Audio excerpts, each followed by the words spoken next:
Hallöchen und auf YouTube. Willkommen zu einer neuen Folge von Alone in the Dark mit dem zweiten Run mit Emily. Und wir sind schon in Kapitel 2 und wollen da jetzt weitermachen. Let's go. Ach, Avengers, Helldive ist so fast das gleiche. Ja, kann man schon sagen. Wobei Helldive ist, glaube ich, ein bisschen lustiger ist. Machen wir weiter. Cheers.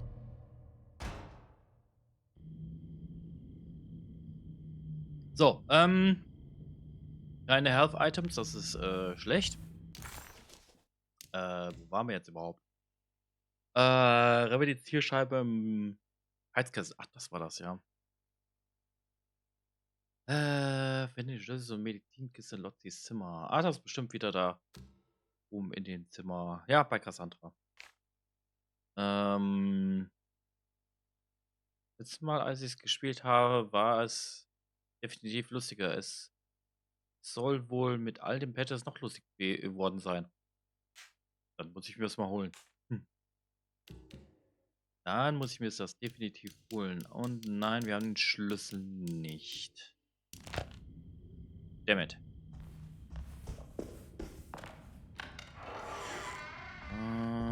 Da brauchen wir noch den Schlüssel. Das ist von der kleinen Kind hier. Vielleicht ist da was. Nee. Ja, quietsch, quietsch.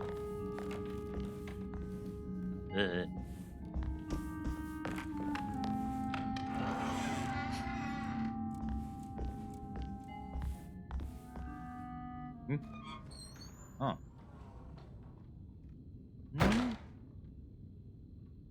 Rifles. Ja. Okay.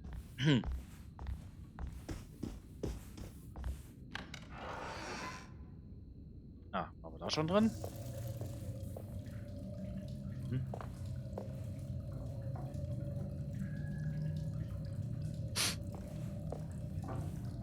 Okay. Ist nix. Ja. Kartenspiel.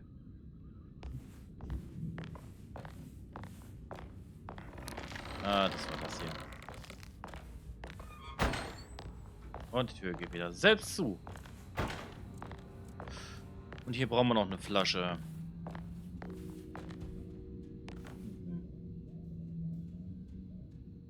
Kann man eigentlich zwar gut, aber ich kann es nicht lesen.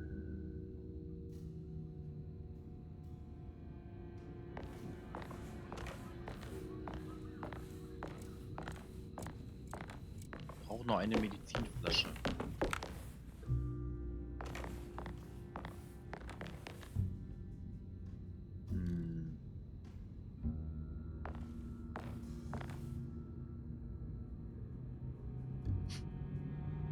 Also die Kartenrolle auf den Rücken sieht verdächtig nach einer Einweg-Panzerabwehr aus. Oder ist das gar keine Kartenrolle? Doch, das ist, naja, Kartenrolle eher. Sagen wir so, es ist ein Gemälde drin, was sie eingepackt hat. In diese Röhre, was ähnlich wie eine Panzerabwehrwaffe aussieht. It's another one of those peculiar padlocks. War es recht. Es sieht so aus.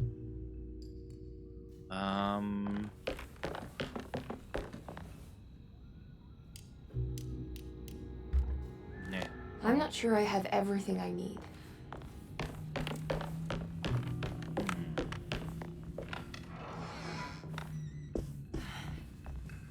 Nämlich das Gemälde von ihrem Onkel. There's something missing. Warte mal. Wo war denn eine. Wo war denn noch eine. Eine Tür noch gesperrt.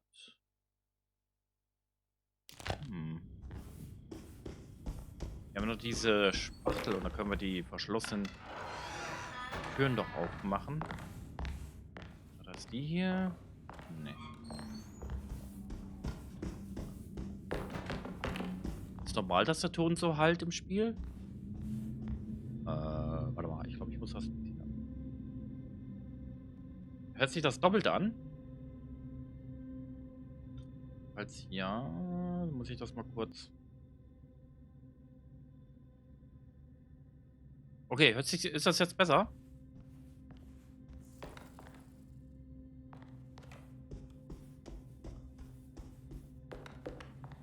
ich habe den doppelten Ton drin gehabt, wegen Monitor und Ausgabe.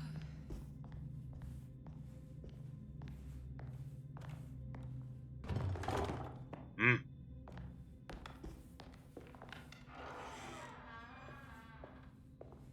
Und wieder hier. Hochhackige Schuhe, die gut für die Füße sind? Nicht?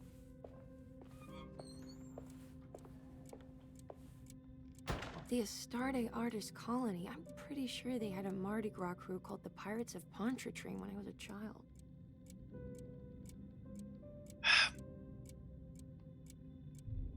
Okay. Ruhig noch nicht. Ruhig.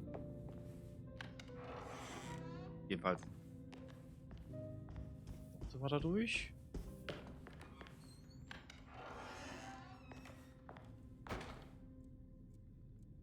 Oh.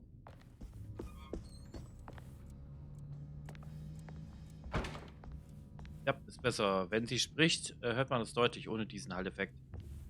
Ja, das war, glaube ich, weil ich zweimal sozusagen hatte. Deswegen war das so ein Halt drin. Da haben wir noch einen Schlüssel. Hm. Genau, das Bild lag hier drauf. Und das haben wir jetzt auf dem Rücken.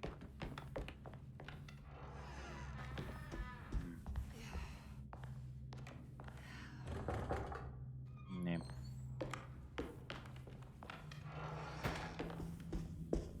Also vielleicht runter.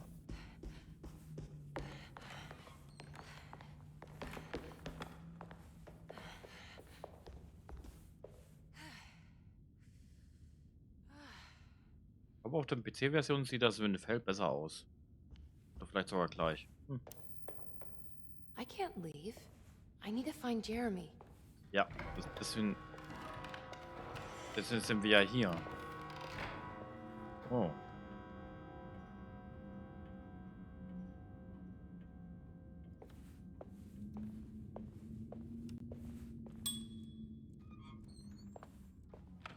Gehen wir gleich mal rein.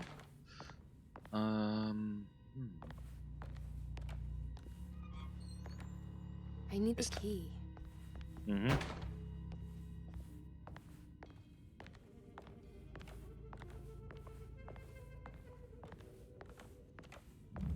Looks sturdy. Doubt I'll be opening this. Nee, das weiß ich noch nicht. Code kriegen wir ja später.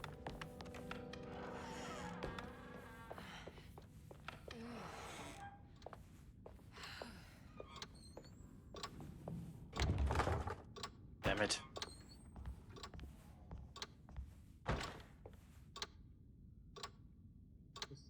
Okay. Hm.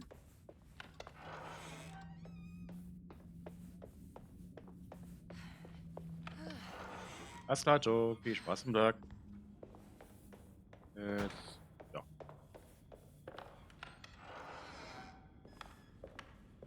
Hallo, David. Na, auch wieder mal am Start? Ah.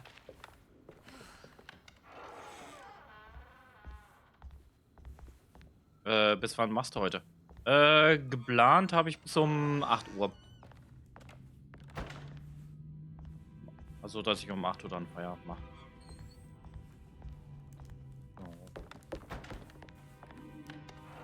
Einfach mal durchrennen, vielleicht finden wir irgendwas.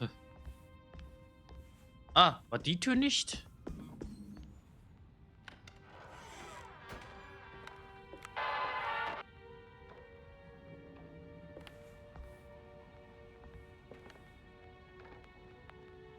Alles klar, weiß ich Bescheid. Ja, kein Problem.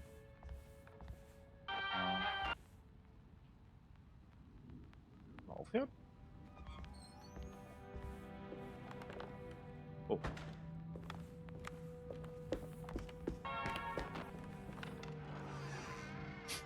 Ich bin umgeschmissen. Das geht gar nicht.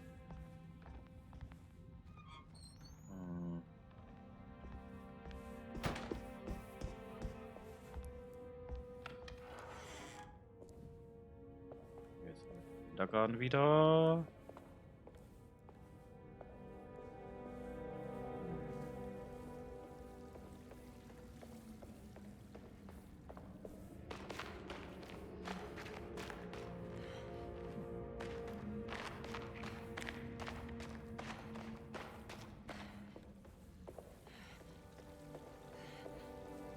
Nicht dadurch. Nee. So, dunkel. Ach Mann, wir haben das schon einmal durchgespielt. Jetzt ist der Weg nicht mehr. Flatter, flatter. Flatterflüger. Flügel, Flatter. Was?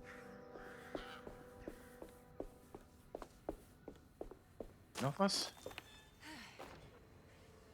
Okay.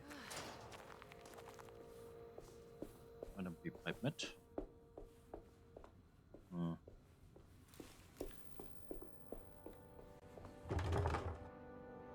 Dammit. Okay, hier komme ich nicht weiter.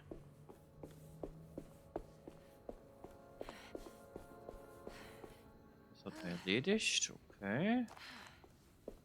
Hm.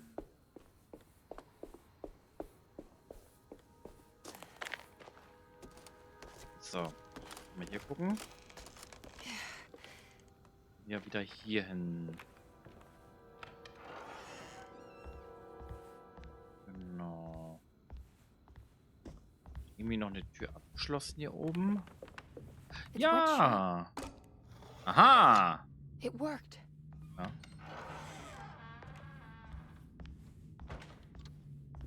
Oh, was haben wir hier?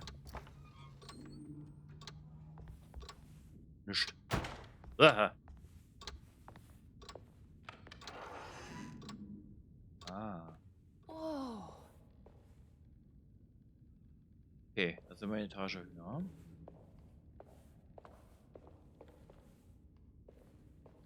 Und was haben wir hier? Nichts.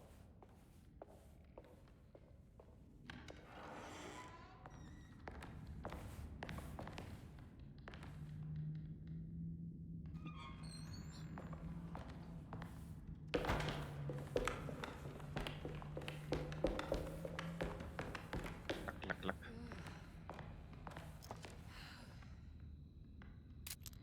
Munition, eine Schrotflinte.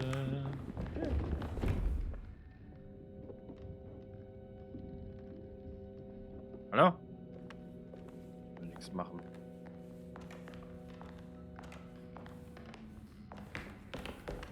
Na gut.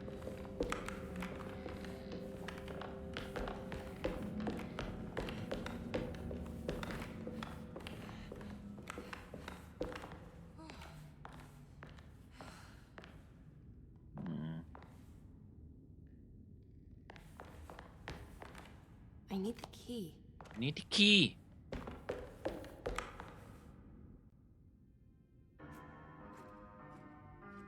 Ah. Ja, so spiele ich auch immer.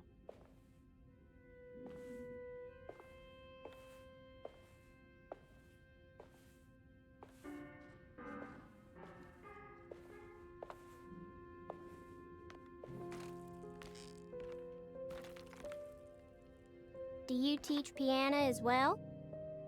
Huh? You're a governess.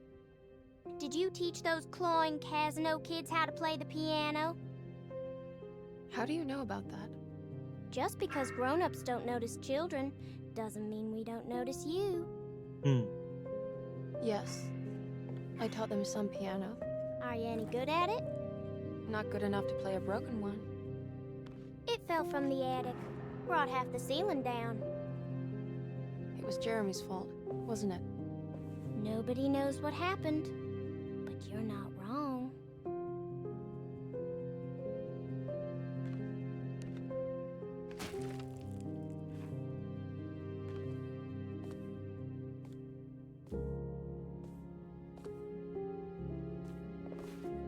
Oh.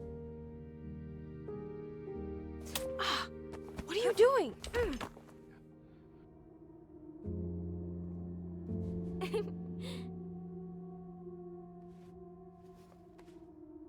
go now. See you around. Okay.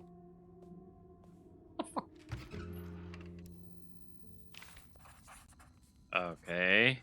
The prick of the syringe hadn't hurt as much as the humiliation of being played by that child. Hmm. Emily just couldn't make any sense of her behavior. Grace seemed amused, but not mocking. Was this just her being playful? As her feelings subsided, a second thought appeared. She wouldn't have injected her with something, would she? Nein, ich weiß ja nicht. Oh. Yay, Medizinkistenschlüssel. Jawohl. Jetzt können wir die Kiste, glaube ich, da aufmachen. Wenn das nicht zu wäre. Hm.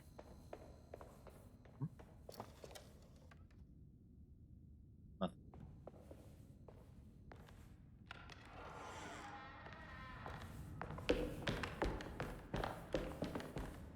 War doch hier, oder?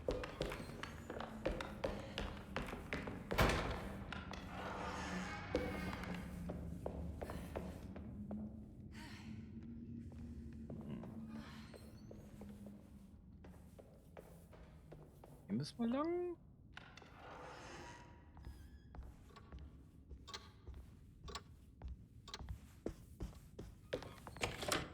Hä? Okay.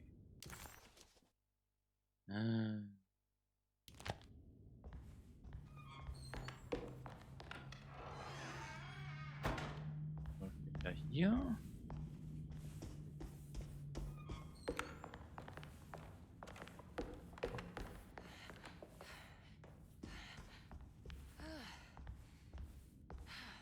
Kann nicht so schnell.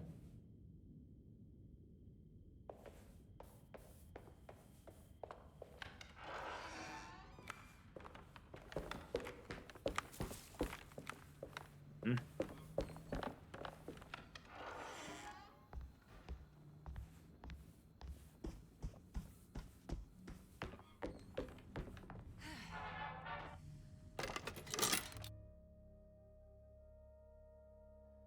Dr. Jaskin Halspastillen. Eine von mehreren Medikamenten, die der Autorin Cassandra Borgard verschrieben wurden.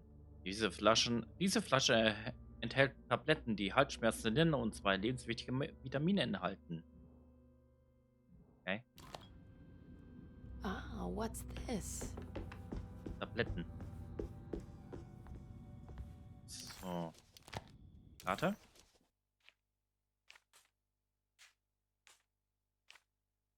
Mhm.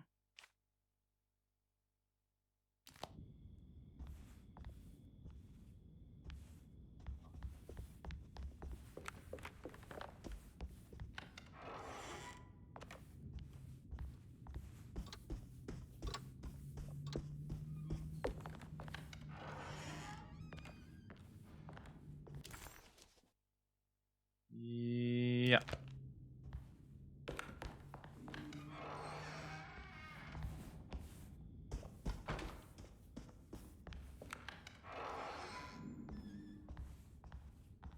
Das war nicht da.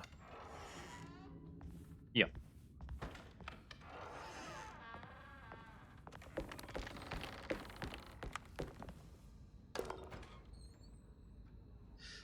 So.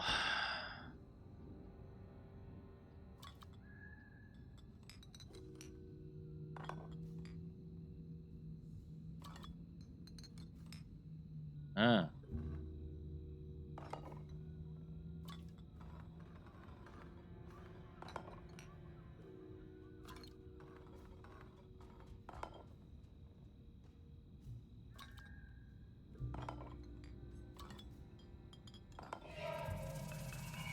The rod made the shape of a snake.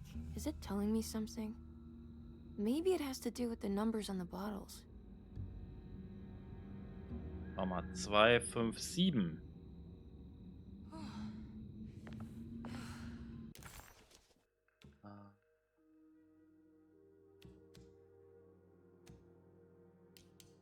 3, 5, 7. Discus, Taurus, Cancer.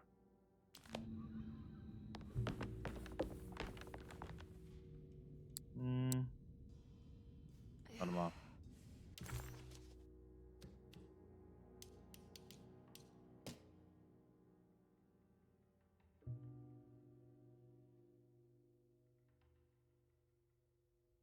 Ja.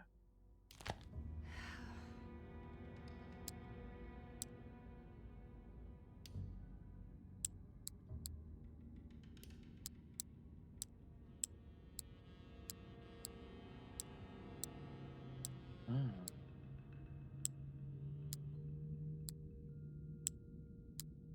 Nee.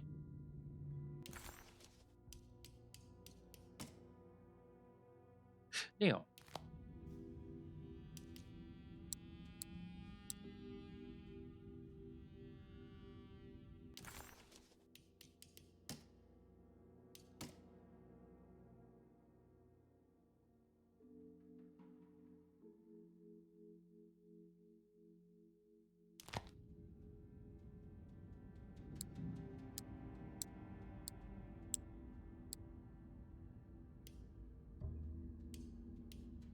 Hm.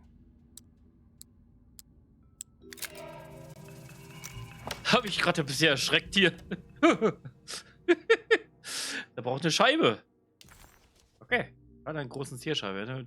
Irgendwie ein Holz. It's another piece of broken plate. Das war etwas ein bisschen zu nah. Okay, jetzt können wir zum Heizkessel. Heizkessel. Meine Schlümpfe nochmal.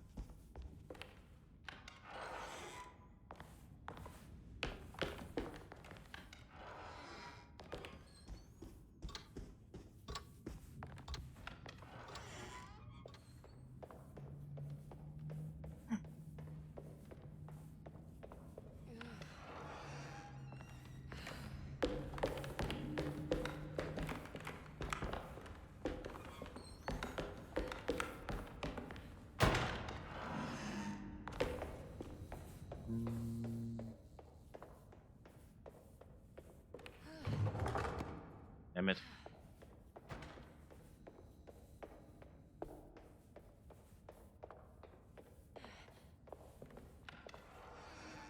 Ugh. There's more of that unsettling rot. Hm. Wie die Allgegenwärtigkeit des Bösen. On the common place of evil, there lies virtue and stark irreverence, careless thoughts of luminous indifference. But blame not the beast we once were, which science so often wished to refer. Not the wicked full of sin, it is you who stand and grin. All our good intentions aside, whereupon we build our pride. Sunless solitude, follow not this corrupting light. Prophets of confidence always crashes out of sight. Hear me, for we all bear this mark. Thus we must remain alone in the dark. Laura Keith.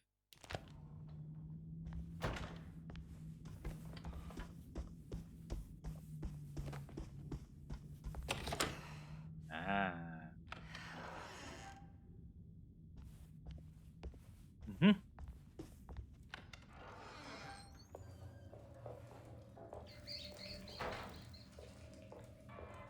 Ja, da sollte man langsam aber was machen, oder?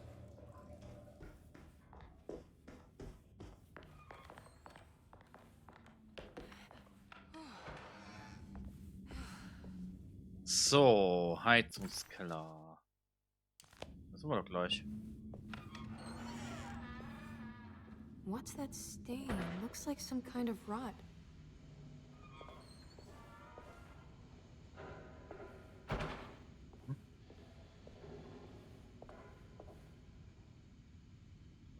gespielt? Okay. Hm.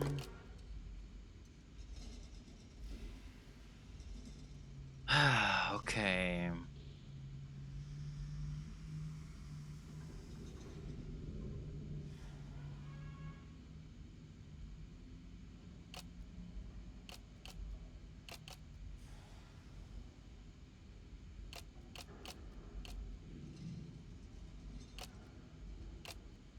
Hm.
Hm. Nee.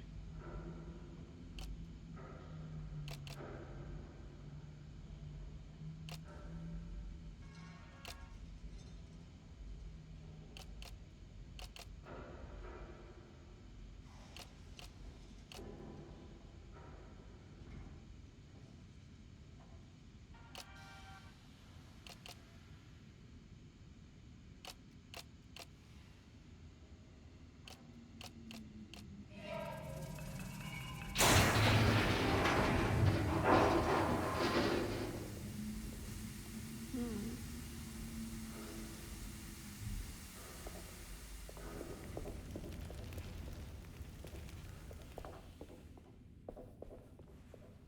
Huch.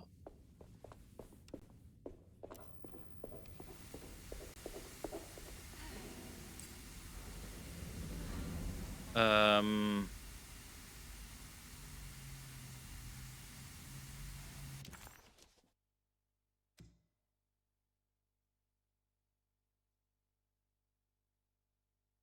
Sind die am. Ah, ja, ja, ja, ja. Okay. 5, 7, 9.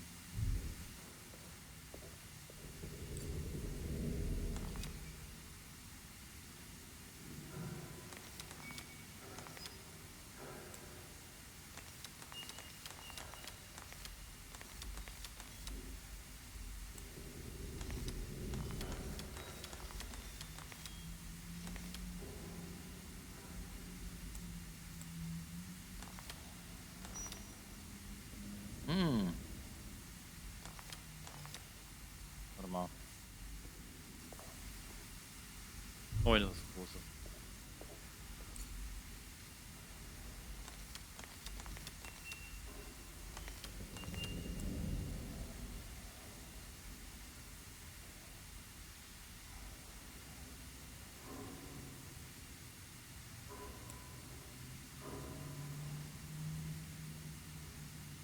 Oh, warte mal.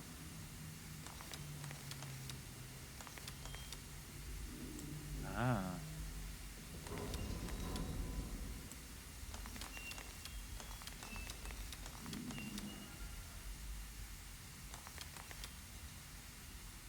Hm. Ah. Kleine ist 5.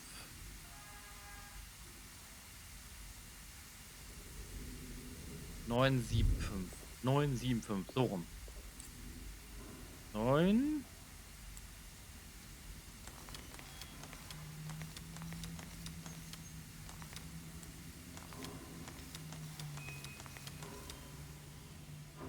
So rum. The talisman is showing another room. Something is open. Hm?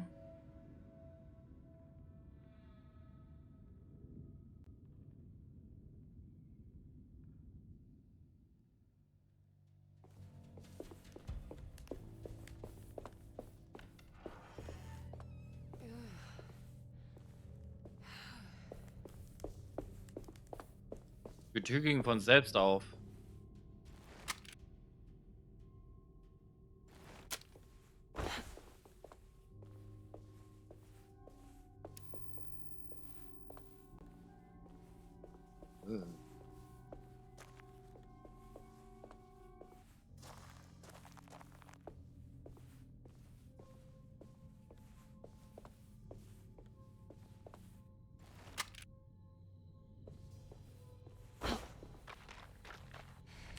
It worked. I'm in another one of Jeremy's dreams. Emily stepped out into the humid night and found herself recognizing the Lafayette Cemetery. Hm. She hadn't been here for years, she thought, and in a way, she still hadn't returned. This was something not quite the same. Hoping she would soon get to see her uncle, she set off to find the chapel mentioned in his book.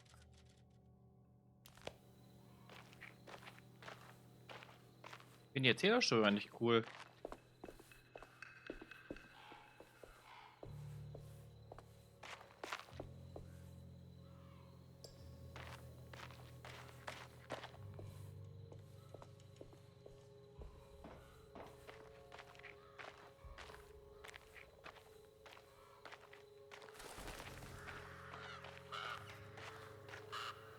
Hm?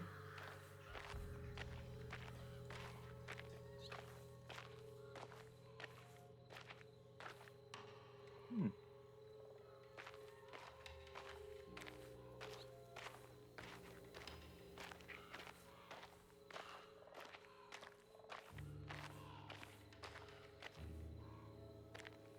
Hm.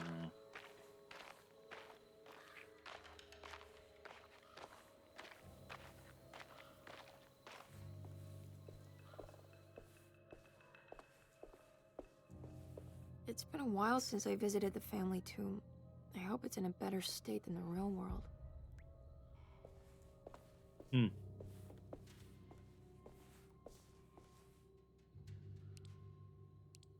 Naja.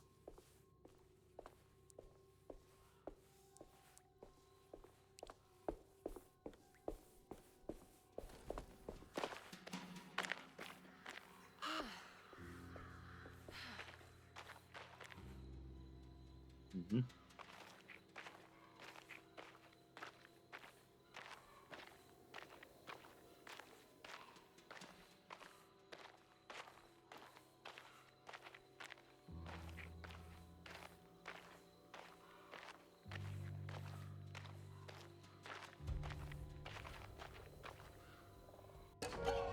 Der Segen.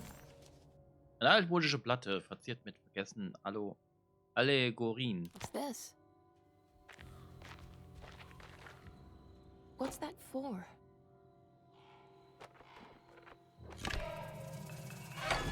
There we go. Easy. Vorschlaghammer. Ich hätte einen Vorschlag zu machen.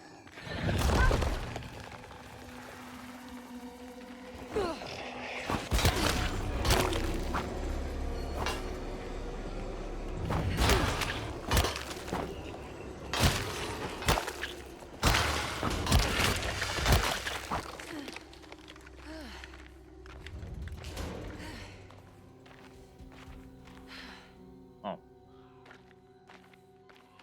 Ich bin ein bisschen angeschlagen, aber das passt schon.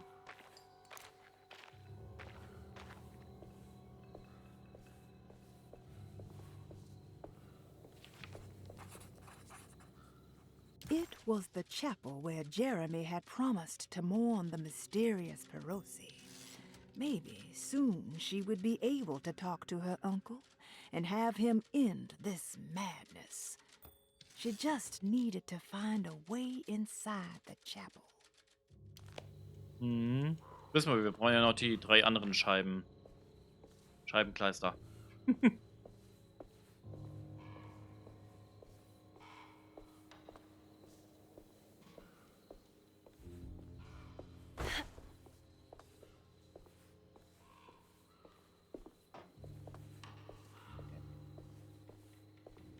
Hm.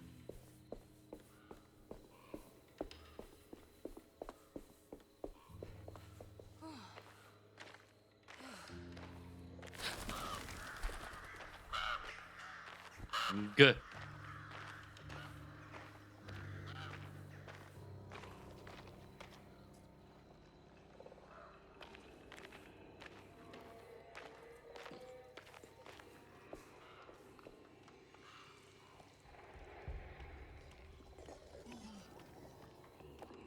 Hm.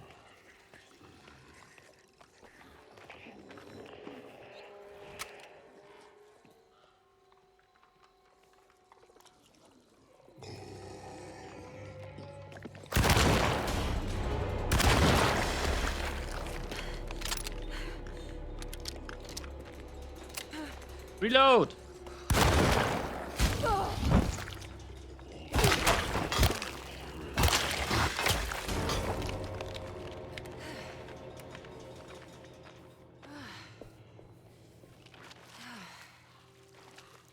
Hm. Gleich mal.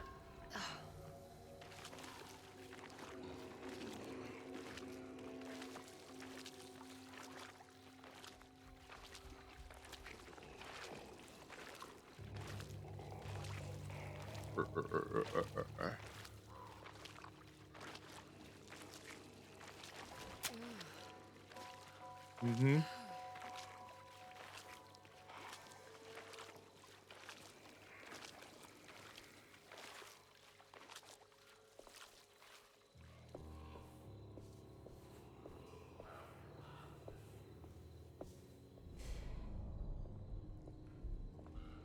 Time to sneaky, sneaky.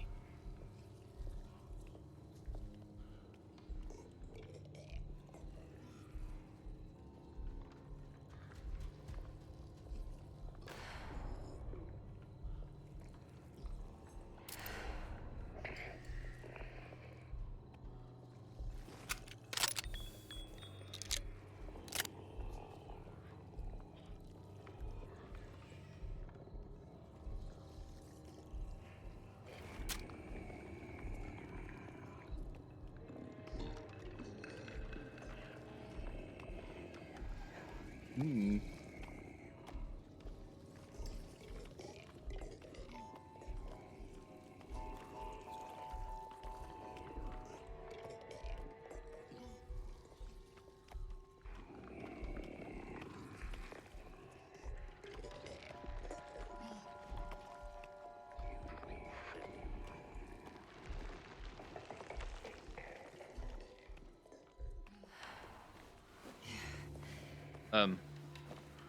Okay.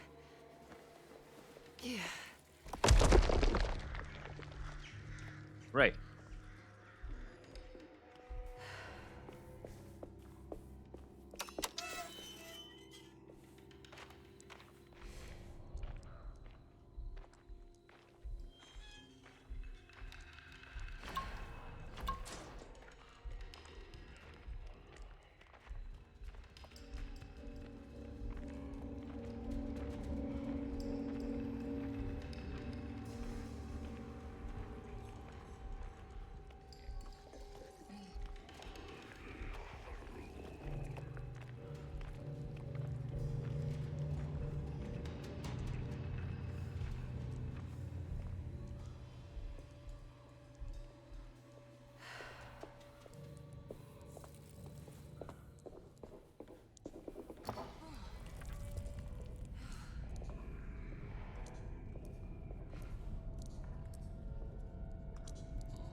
Hab ich mich eingeschissen gerade?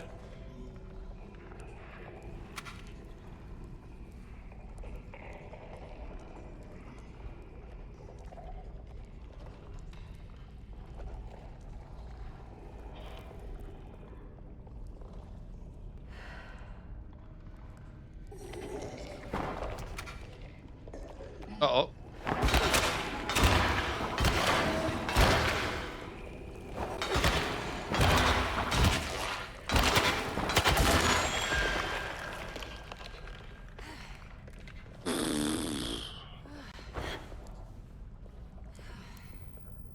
Holy Macaroni.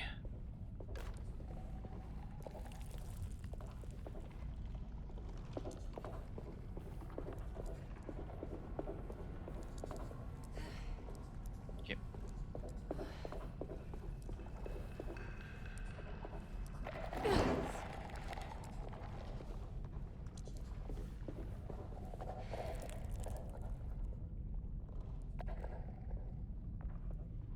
Gönn mal.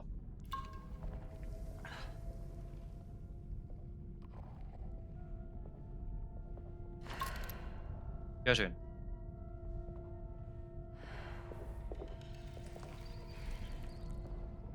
Mit dem Vorschlag gehen wir mal hier durch.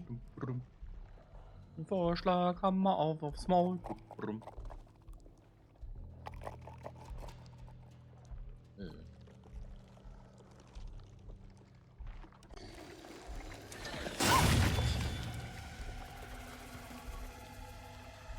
Den Vorschlag haben wir, hau mal zu.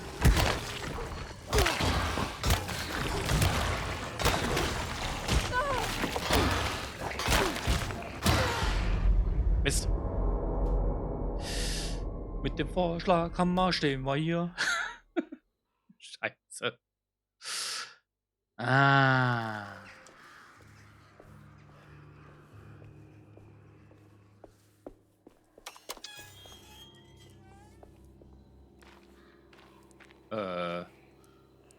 Och nö.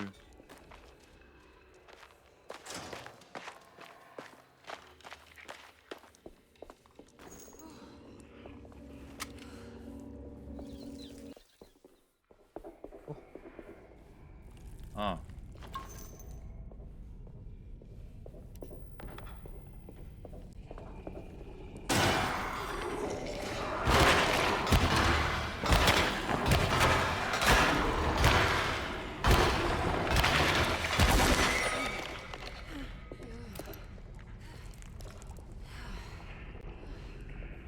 Einmal durchgerannt.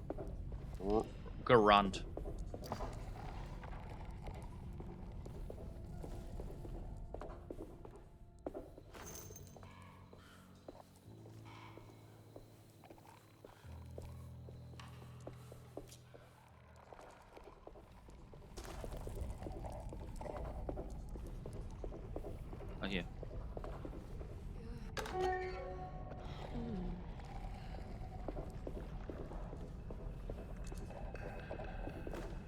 Okay.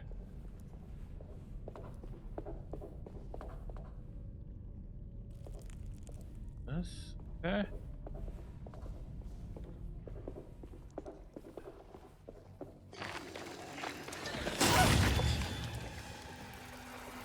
Auf!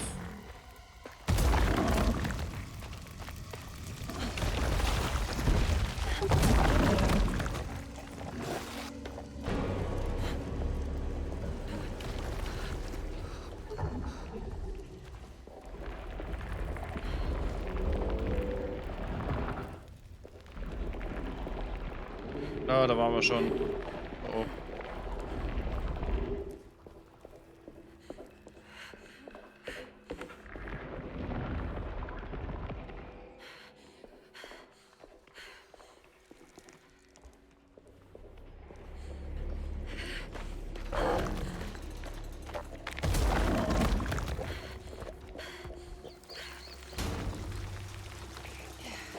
I have a great time.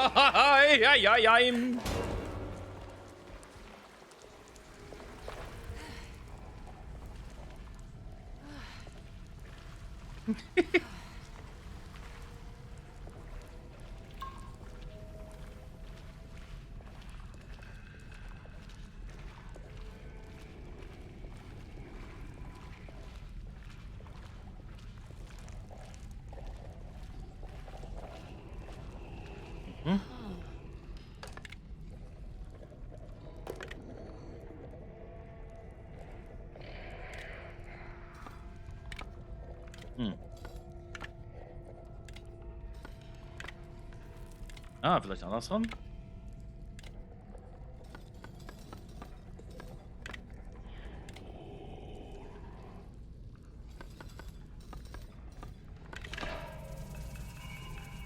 Jawohl.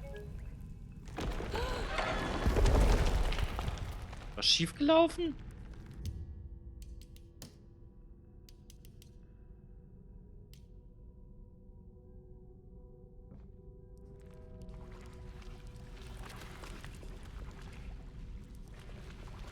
Da habe ich gerade etwas irritiert. Oh nein.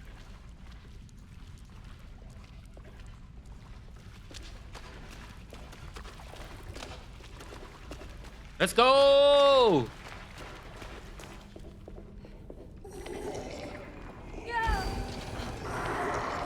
oh. Too many, I have to run.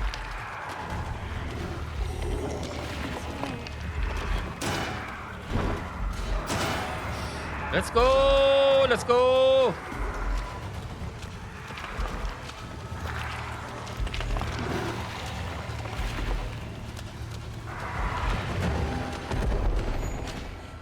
Ooh, that was close.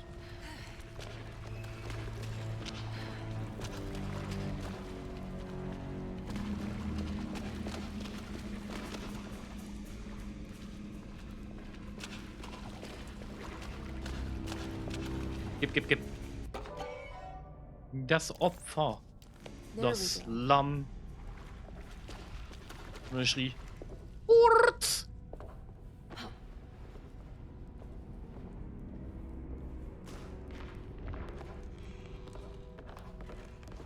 Auf der grünen Wiese. I made it out.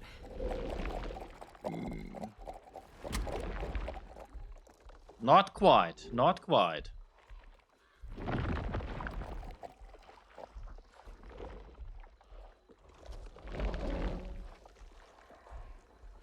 Not quite.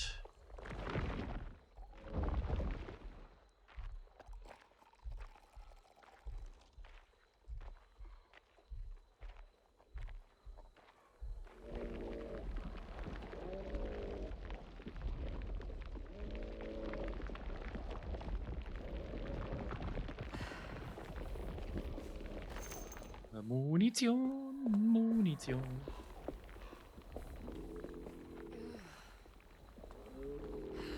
So.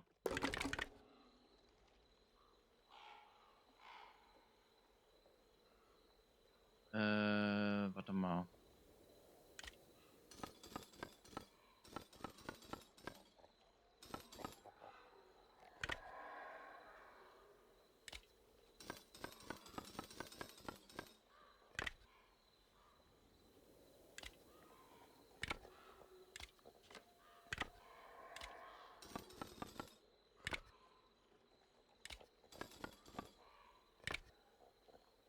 Echt?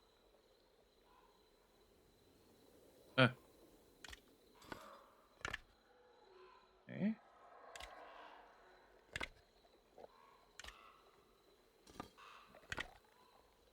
Nicht?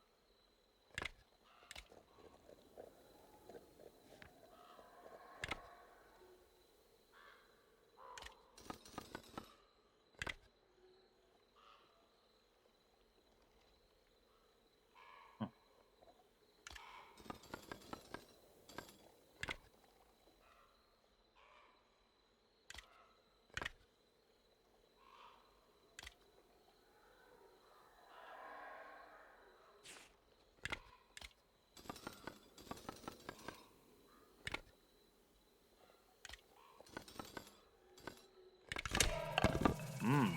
Ah, die müssen alles senkrecht stehen. Okay. Stimmt aber ja. Völlig vergessen. Oh.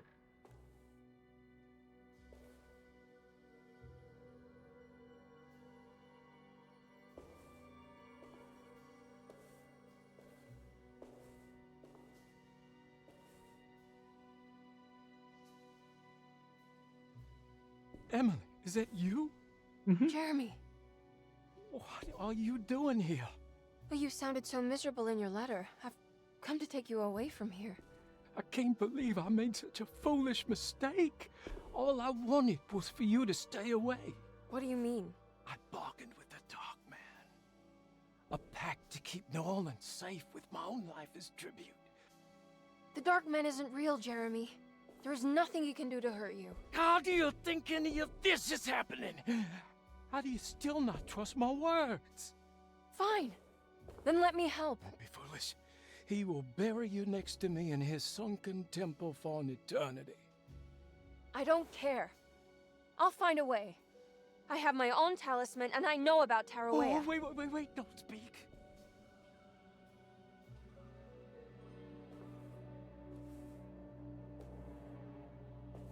Who's in here?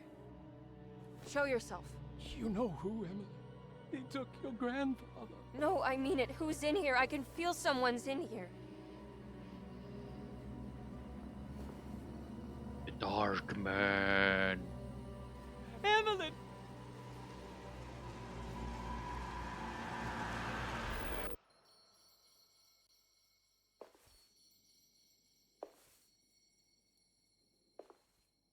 Tarawea. Why do you want to go there, Jeremy? Mein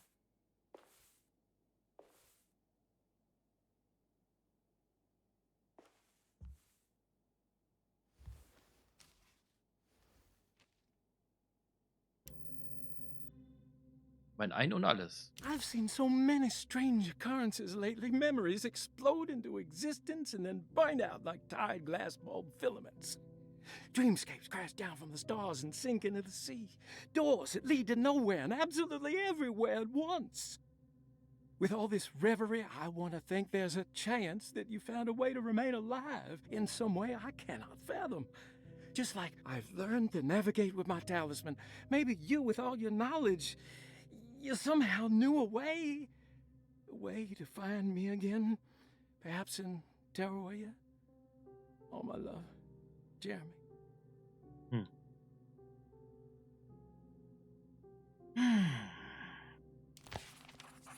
Kofferschlüssel. I need to find out more about Jeremy's pact with the Dark Man. He meant to go to Tarawea. Maybe there is something there that would help. She was beautiful. I wonder what happened to her.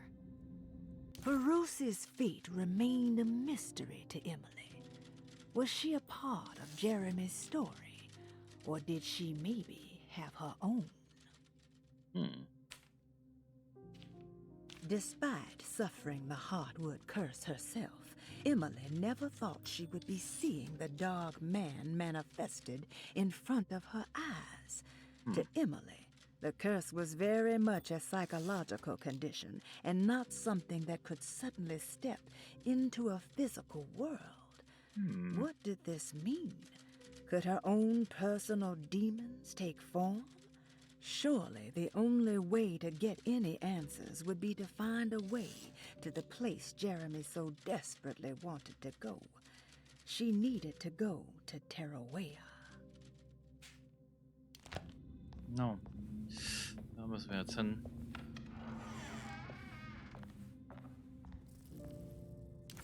Okay.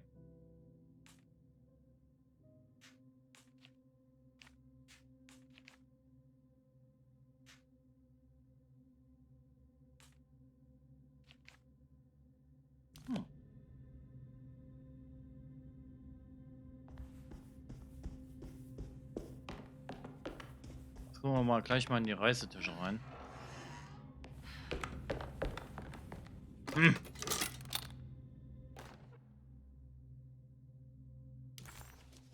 Eine Linse, die an Amateurteleskope angebracht werden kann, um die Vergrößerung zu erhöhen. It's a telescope lens. Well, why would he lock it in there? Jeremy had found a way to enter Tarawea, but he wasn't allowed to go. He knew deep down that it was impossible for him to cross that threshold.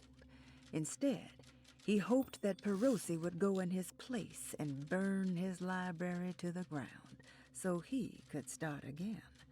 But she never got the chance. Perosi had her own problems, her own demons, and she died suddenly one day without warning. Holding the telescope lens in her hands, Emily suspected what it was. At least a part of the key to that paradise Jeremy so desperately wanted to see. Curious what she would find, she felt eager to put the lens to use.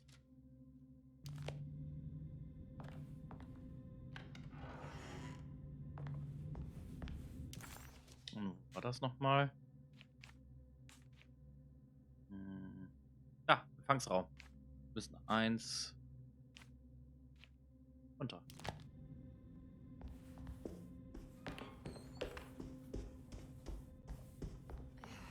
Da. Ach, verdammt.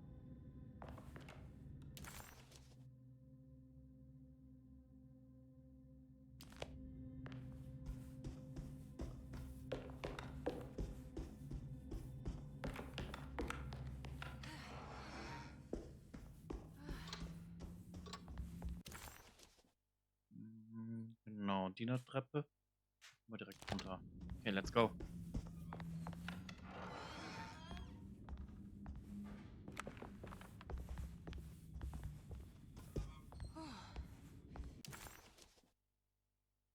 Mhm.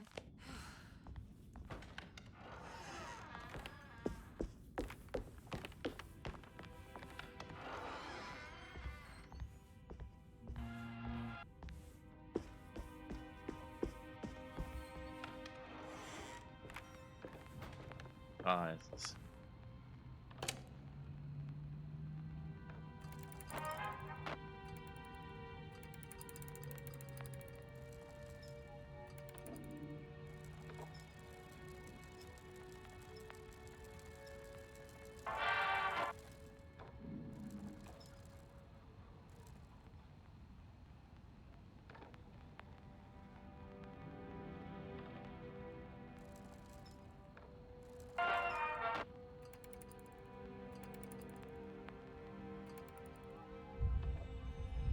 There we go.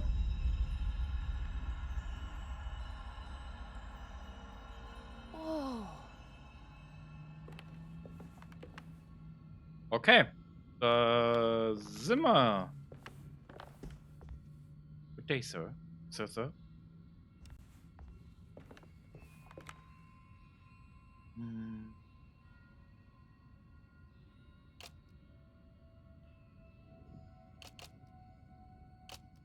Warte mal.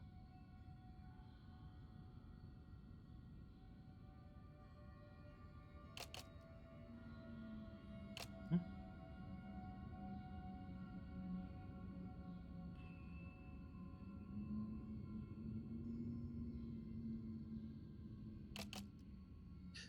Hm.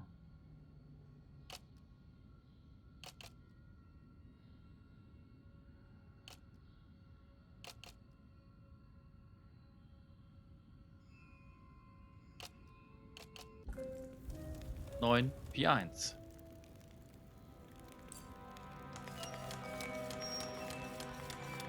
Wait, what's going on? It's entering the numbers by itself? Okay, great, so where is that?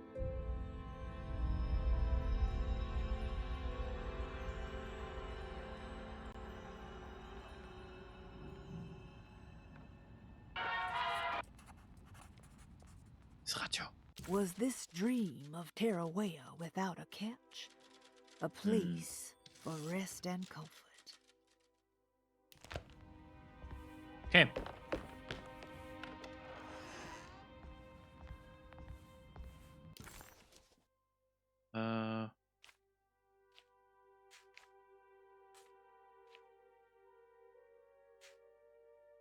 Esszimmer.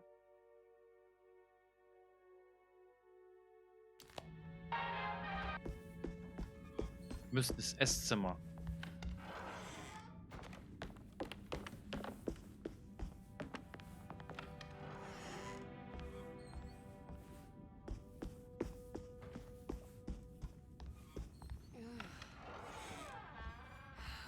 There we go. Here we go. Ah, so hell.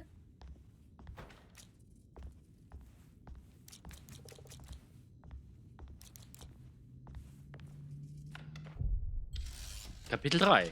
Woo!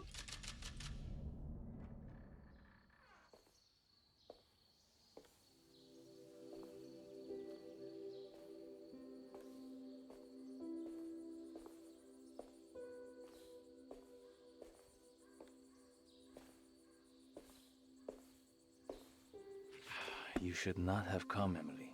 How do you know my name? Have we met? In a manner of speaking.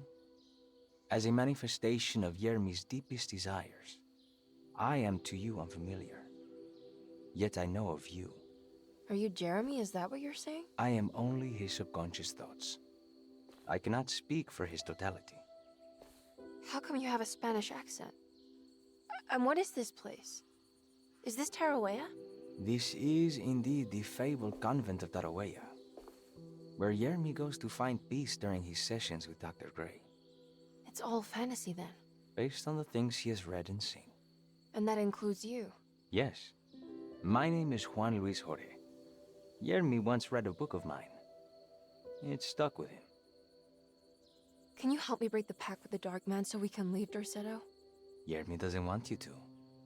He wants to honor his word to the Dark Man. Why? What's the point? I don't understand what the pact is for. The people of Dorsetto are calling upon evil to enter this world. Your uncle offered his soul to the Dark Man to contain this disaster. What? No, that doesn't make any sense. The pact will be fulfilled at dawn. As the sun rises, Yermi will forever be entombed in his sunken desert temple. As promised, the Dark Man shall quarantine and starve the evil inside Dorsetto. What about all the patients and the staff? They will not stand a chance. That's unacceptable. How could Jeremy agree to this? Desperation, of course. Yermi did not choose martyrdom lightly. Well, nothing is lost yet. I'm sure I can find a way to break the pact and save Jeremy. And hopefully the people at Dorsetto. What even is this evil you're talking about? I don't know much. I think some nightmarish entity from the bayou. I'll just have to deal with that later. First, I have to get Jeremy out of his deal. What? Did you run out of arguments? You're actually quite inspiring, Miss Emily. If we put Yermi's feelings aside, I would have to say I agree with you. Really? You might just be able to save the old man from himself. I think you should take a look in the convent library. Try to find the truth about Yermi's relationship with the Dark Man. Okay. You should know that you won't be alone in those grand halls. The Dark Man has been reading those books for years. He's here? You'll have to be very careful. Of course. I can be careful. Good luck, Miss Emily. The Dark Man is here.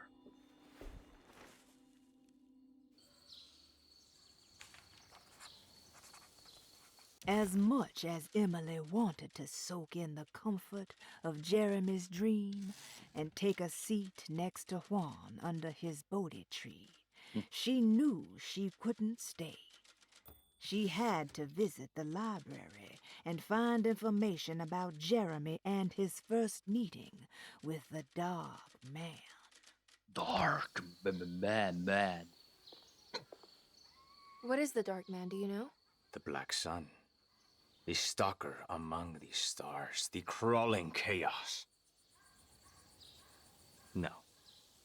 Neither I nor Jeremy knows what he truly is.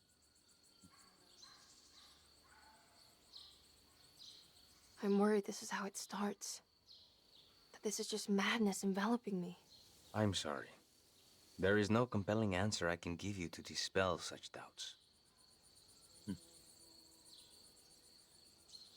Well, I've put this off long enough. Take care, Juan. You too, Miss Emily. I will cross my fingers and hope for the best.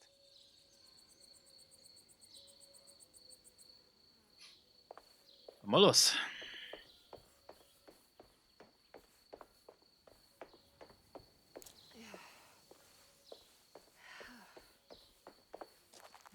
Mal durch. Haben wir hier was zum Mitnehmen? Ich bin etwas schmude, wie immer.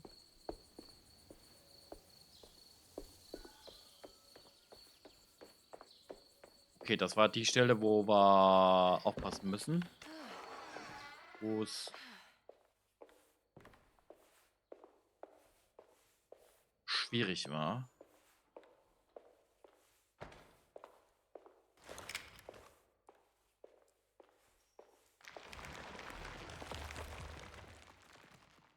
Okay. Mal runter.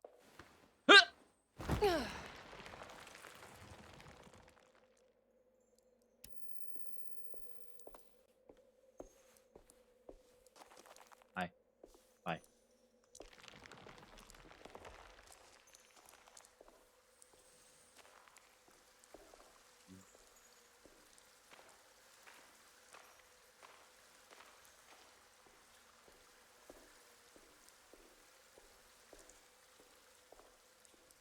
Und hopp.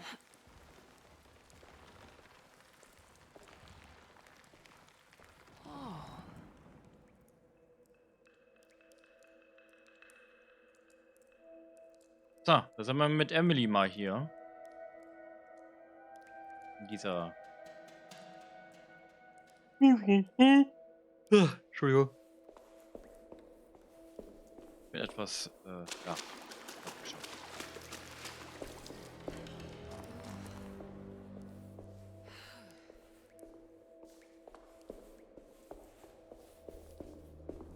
There's something missing.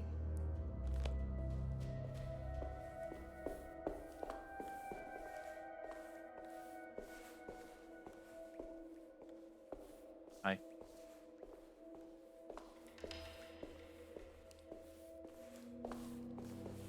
Hm?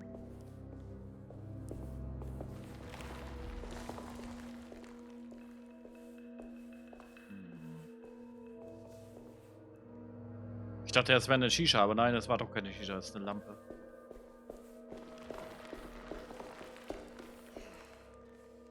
Warte.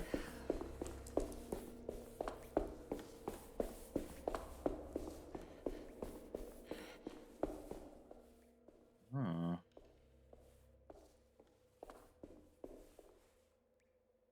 Okay.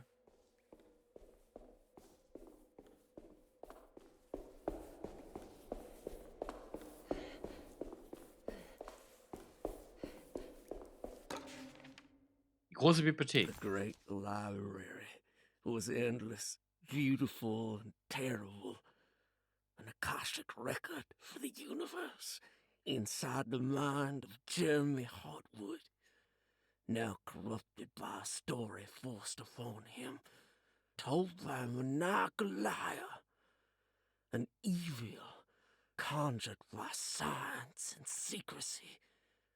I will suspend a room and lock away the foundation of his character. Its key will be left to the librarian, the only thing invisible to the Prowler.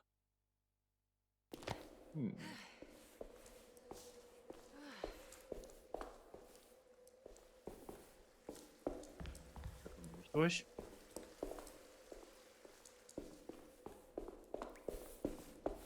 Ah.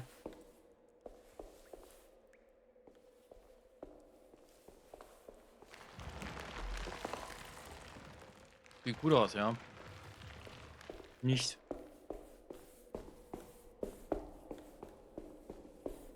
Hm? Hubertus-Schlüssel.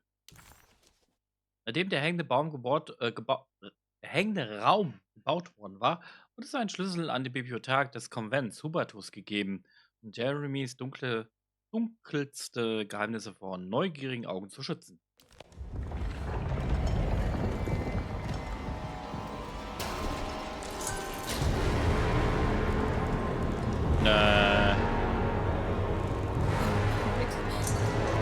It's the dark man.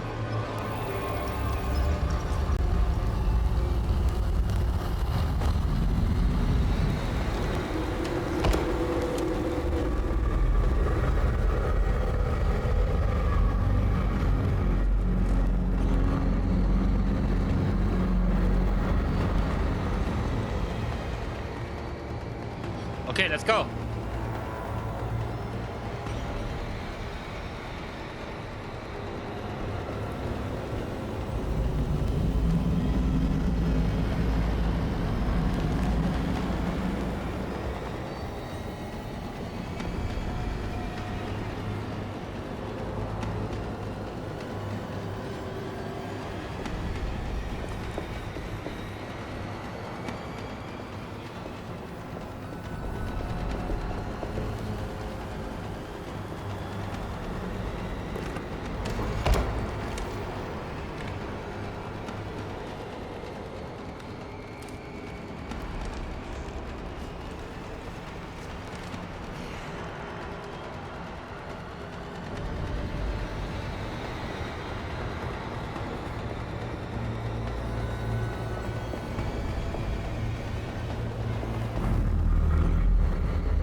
Oh, hi, hi, hi.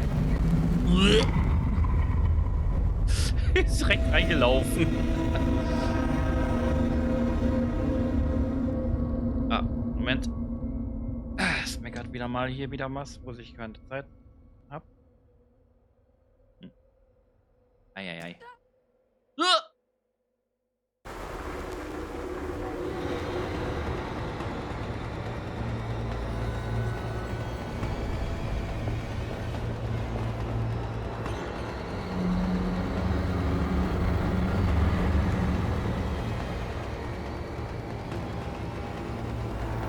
Scheiße.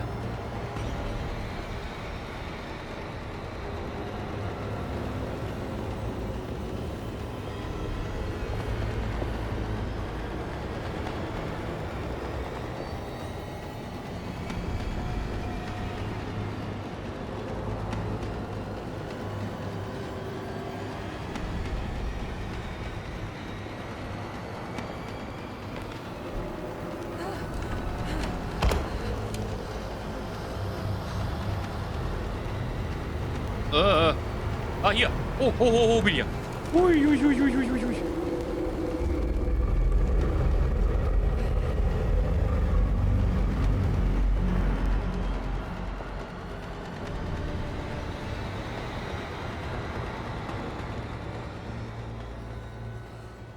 Holy moly goly.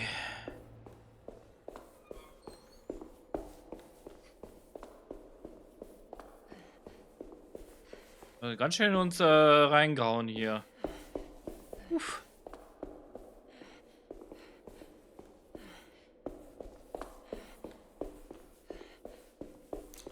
Ja, ein bisschen.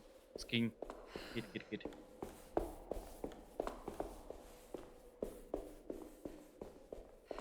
Ah, here we go. So. Rennen.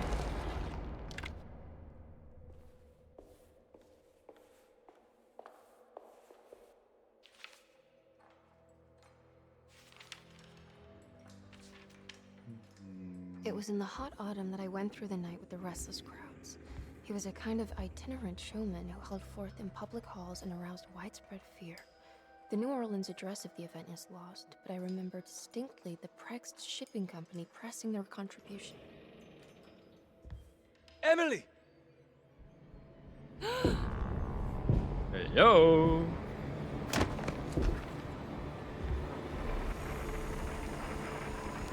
Please, no.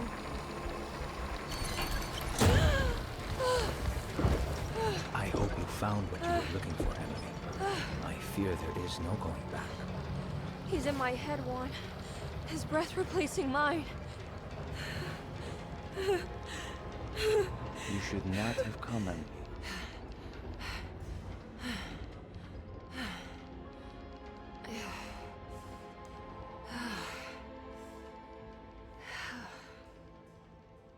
Huh.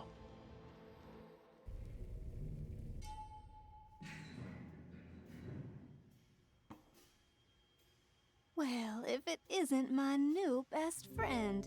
Come, join me for some giggle water.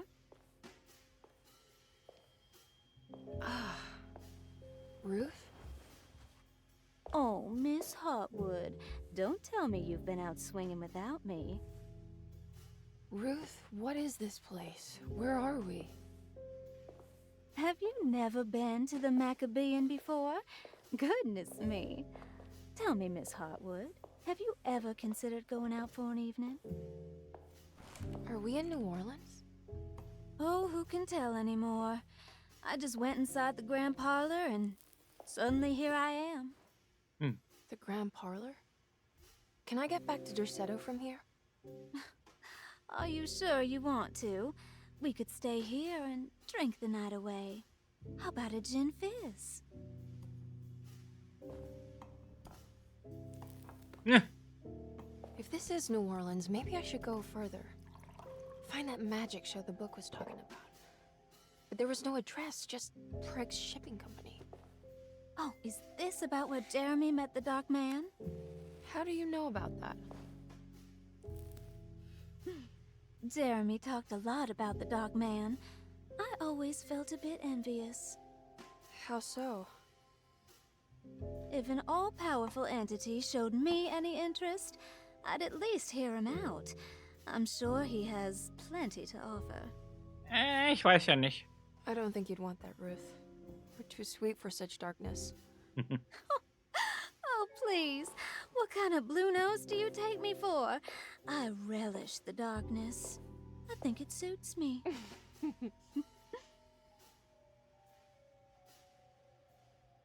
You don't happen to know how to find the Preg's shipping company, do you? Of course. Their office is just over there. What? Whoa, what happened? You just got lucky. A bientôt, Mademoiselle Emily. Hey, do you know where my uncle is? No, but I bet you're close.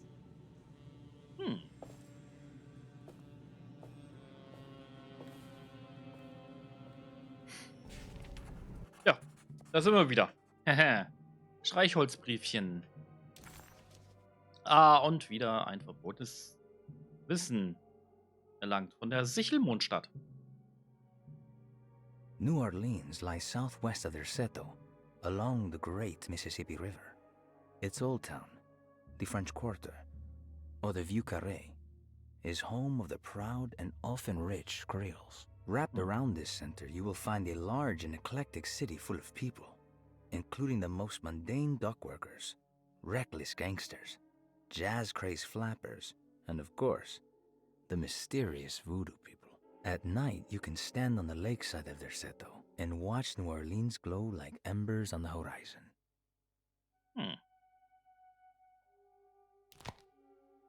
Der Schattenmann tritt ein. It was in the hot autumn that I went through the night with the restless crowds to witness the enigmatic Black Pharaoh. He was a kind of itinerant showman who held forth in public halls and aroused widespread fear wherever he performed. It was the sort of thrills my father sought out, especially if there was a promise of electrical trickery. The Nolan's address of the event is lost, but I remember distinctly the Prext Shipping Company pressing their contribution in the morning papers. There were rumors of an Egyptian sarcophagus being a part of the act, something which kept me wondering how they had carried that up the seemingly endless stairs. The details of the showman's performance have almost been entirely replaced by dread, the kind that numbs and hides the terror of something unbearable. What is certain is that ever since that night, I can't remember a single day passing without seeing or sensing the presence of a dark man. Dark man. Okay. Preg's Shipping Company. According to the book in the Great Library, they assisted a showman performing somewhere in New Orleans. It's somehow connected to Jeremy's introduction to the Dark Man. I'm sure I can find the address inside.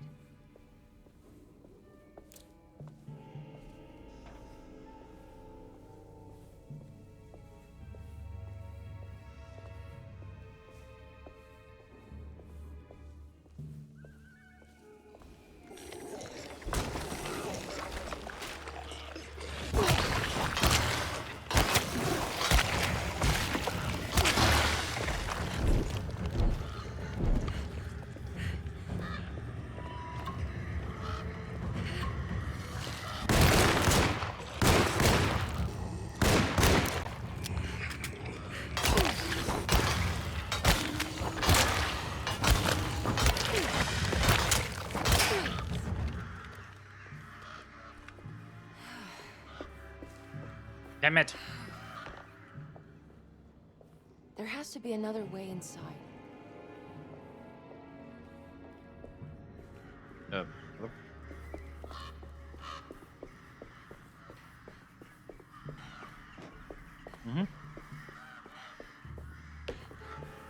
It's locked from the other side. Damn it. Leider ist das fast im Ärmel.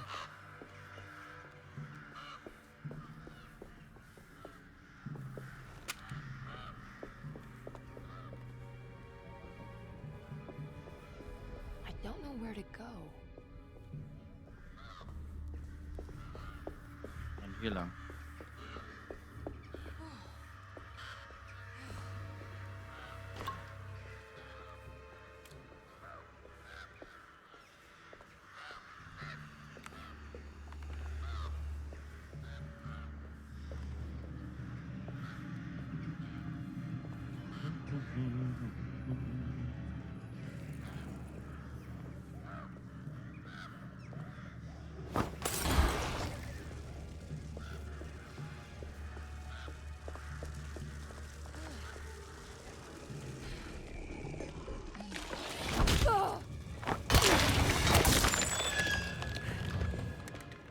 Okay, alles gut.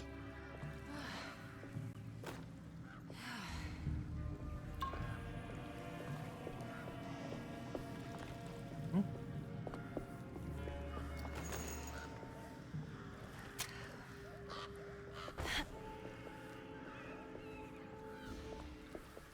Nee. Wie muss ich auch reinkommen, oder?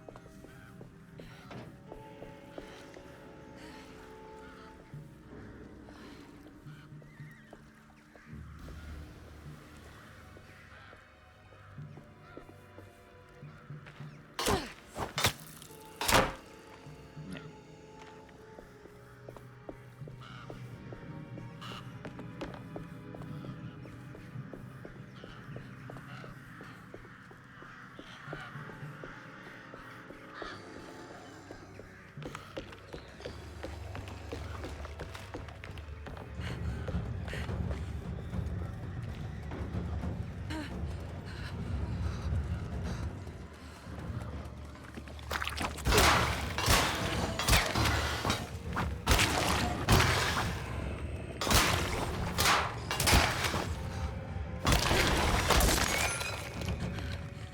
So.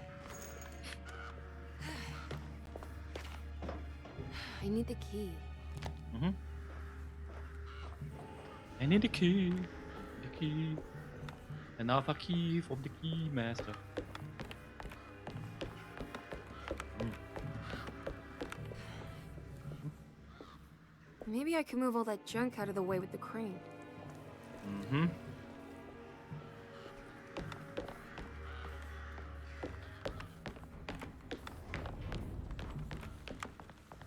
Okay, da kommen wir nicht hin.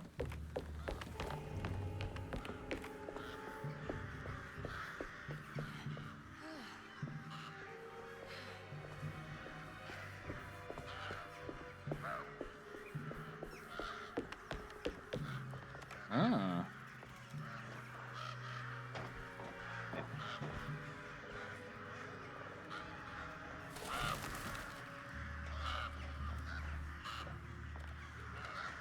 Ah.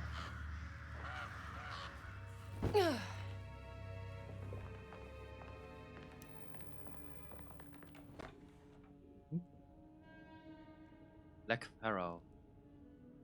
Temple of Mystery and Misery.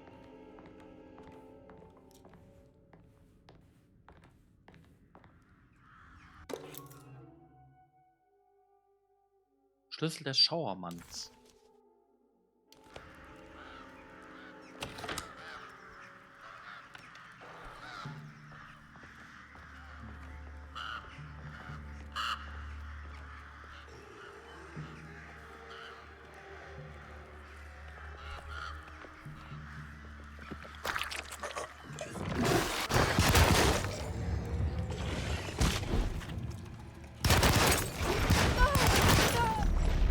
Scheiße. Ich konnte nicht zielen, richtig. Damit.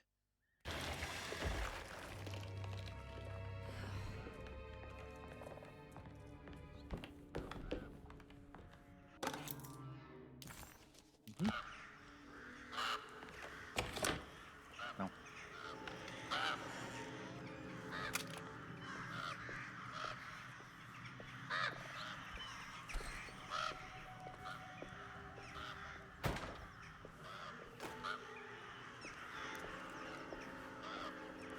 Okay, auf die andere Seite.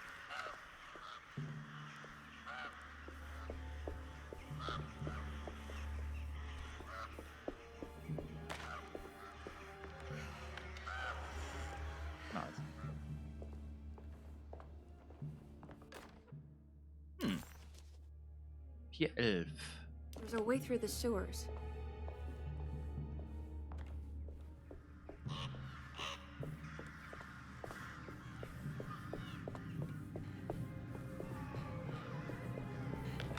Wo sollten wir den Key? Oh, warte.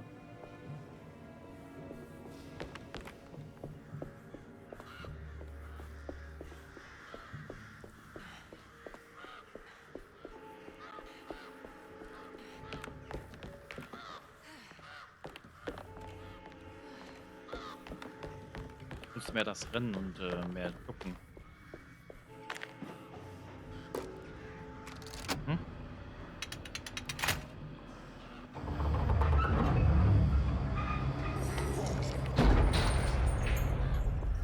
All done.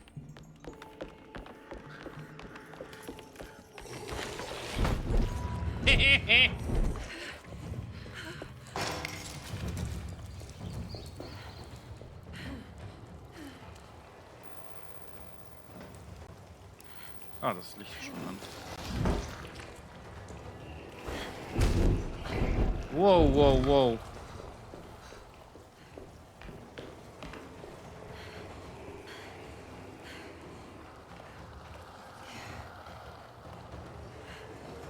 Was im Ärmel?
Ich kann mich nicht ducken.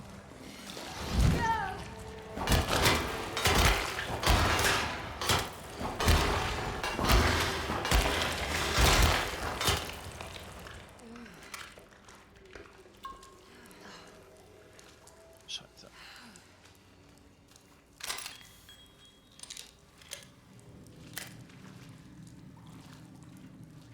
Geh mal hier hoch.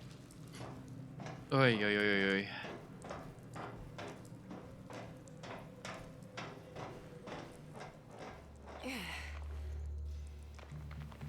All right. I made it inside the warehouse. Now let's find that address.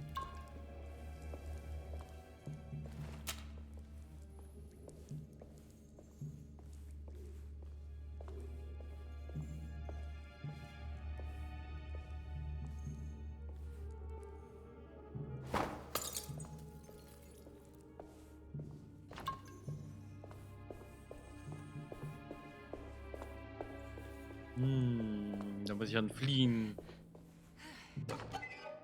Kaputte Trompete. Mist.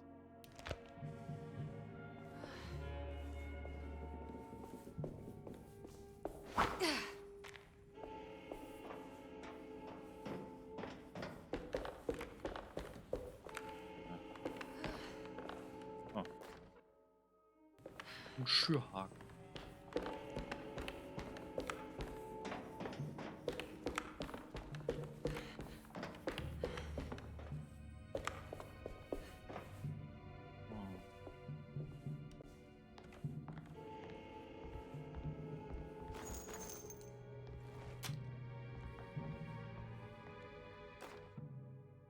Alles seine Dinge.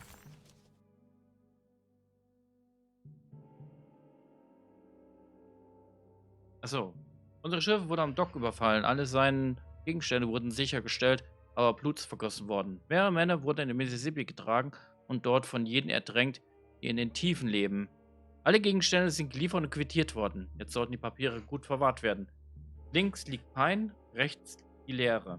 Du bist zurück, musst du dich den Hass stellen.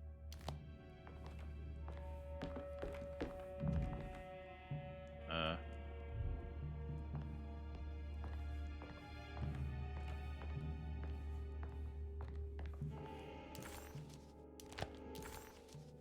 Why couldn't Ruth come with her and help her out, Emily thought. She really didn't want to be alone anymore. At least Emily was back in New Orleans again, in front of the warehouse of the Prext Shipping Company. According to the book in the library, she should find the address to where Jeremy first met the dark man inside. Adresse.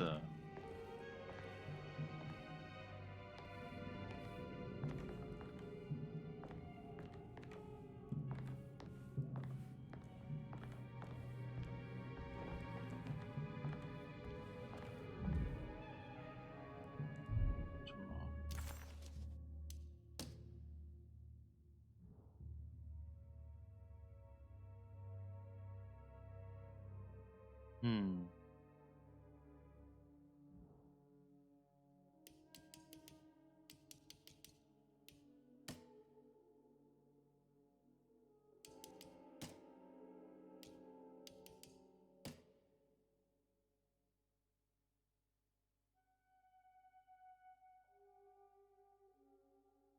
Links liegt Pein. Rechts Leere. Ah! Das war mit der Karte, ne? Ja, ja.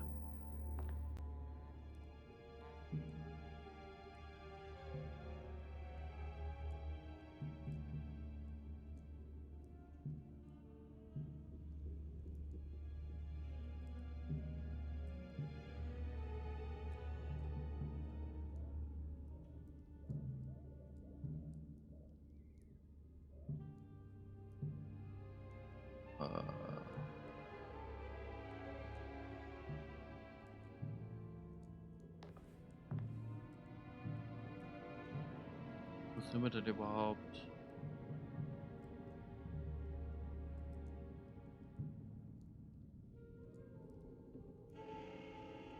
Hm? 3. 5, 3, 6.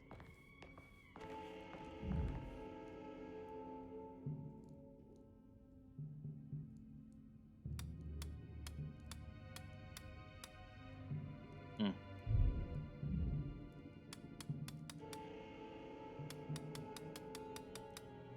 Hm.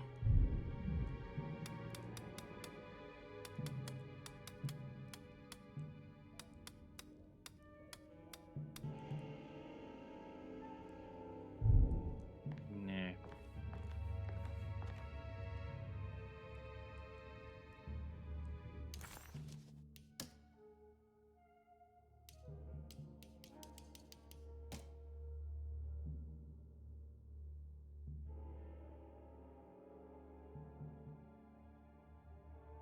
Verdammt, wie war denn das nochmal?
Okay, ich hab's gefunden.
Oh, ich raff das gerade nicht.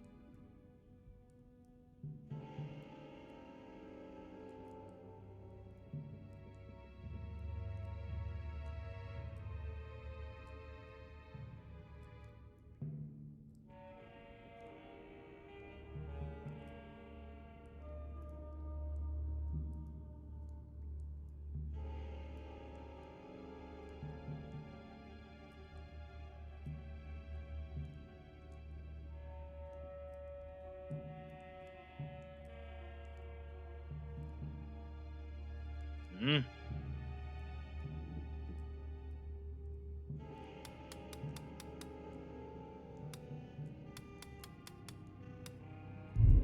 Hä? Ich rall das gerade nicht.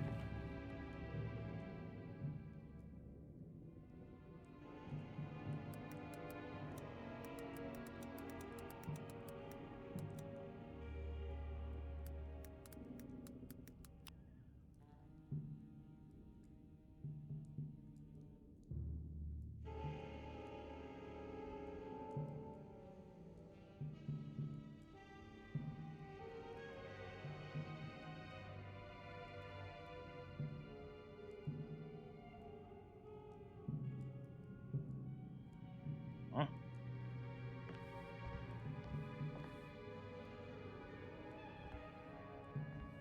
Ah.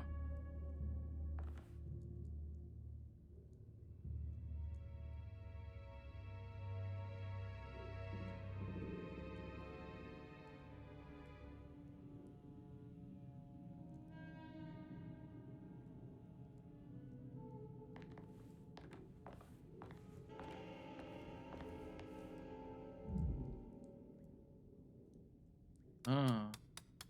Ah. Verdammt.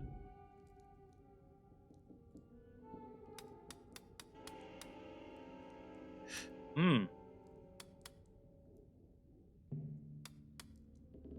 Ach, ja, doof.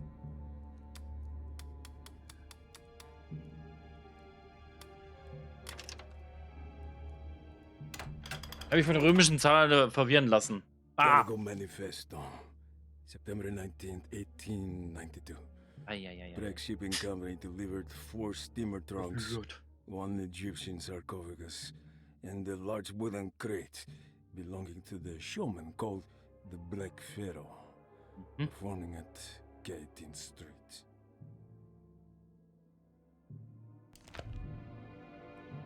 Okay. This is it. The address to the theater where Jeremy first met the Dark Man.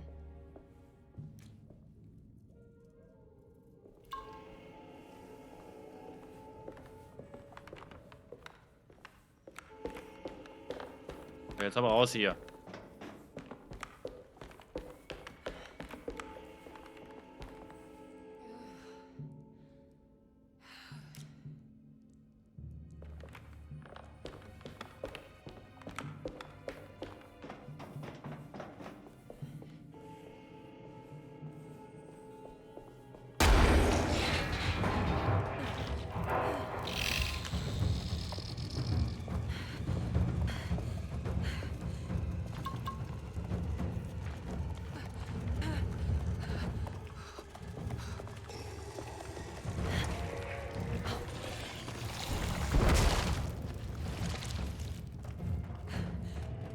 Ich will mal kurz weg, ja? Bah.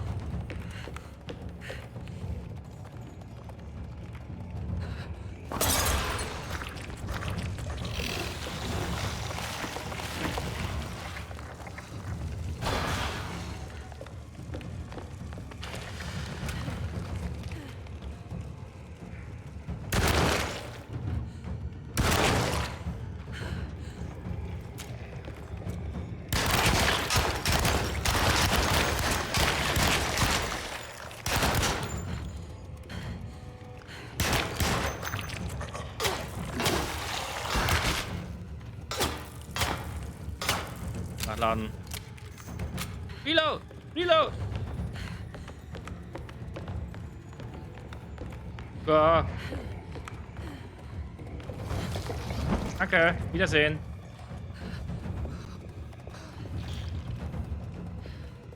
Okay, ich kann jetzt abhauen.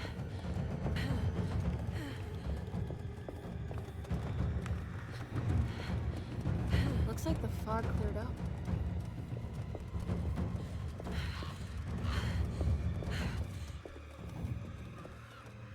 Huh.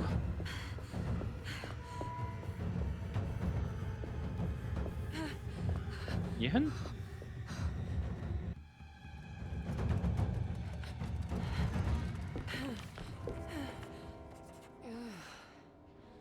Emily didn't recognize this part of town. Hmm. She didn't even know if it was a real address she had found. Did Gallatin Street exist, or was it something Jeremy had made up? As she closed in on the address, she began to worry. Would she meet Jeremy there, or was she running into the arms of the Dark Man himself?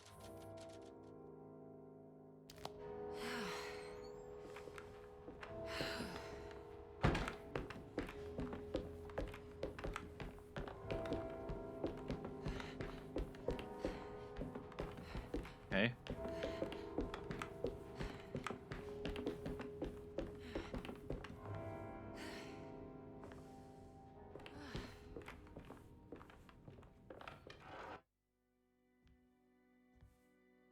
Hey, Jeremy.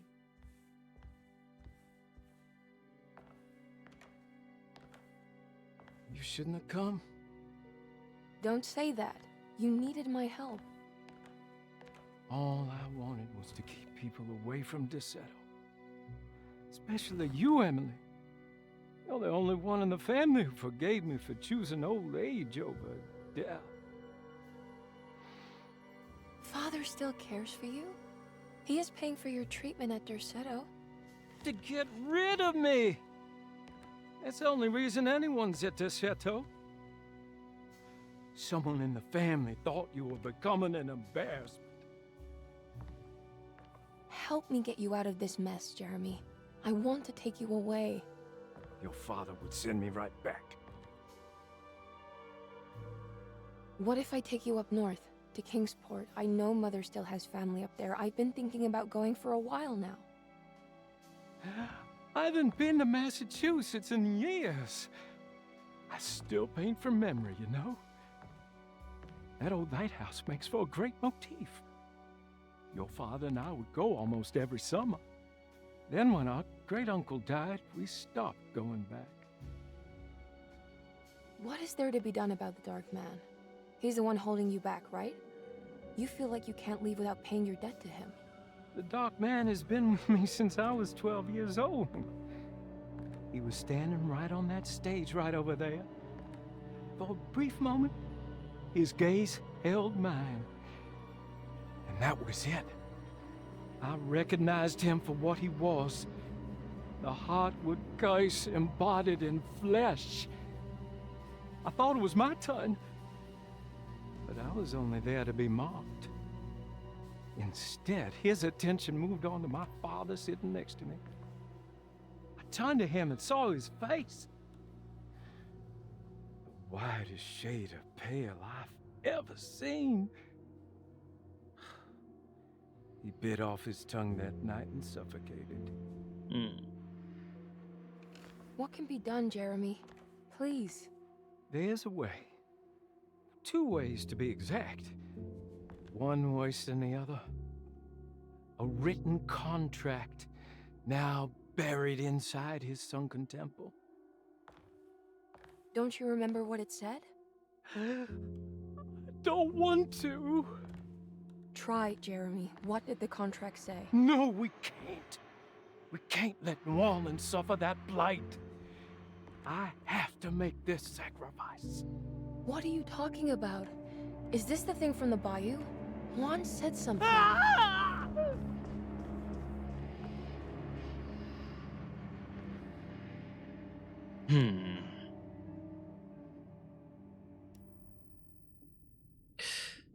Oh. Okay, so there is a way to break the pact at least. Hidden somewhere inside the Dark Man's temple. I just need to find it. Somehow.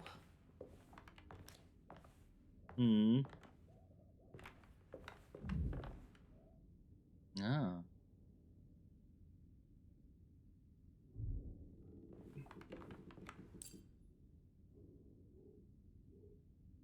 Warte mal.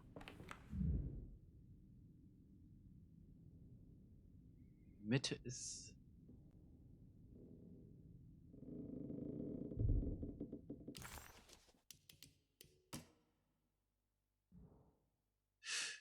In der Mitte ist Vigro. Das ist.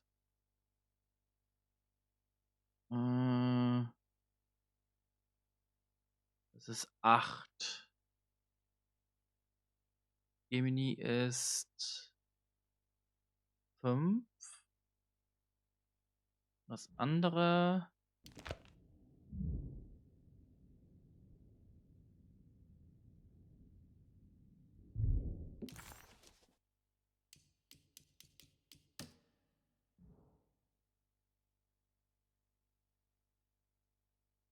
hm, 2.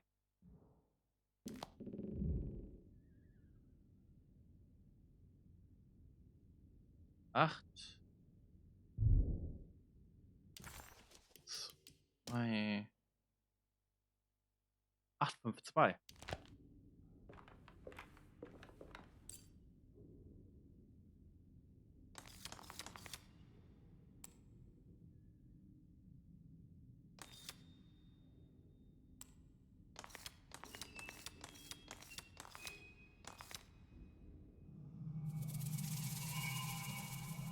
Wie geht's denn?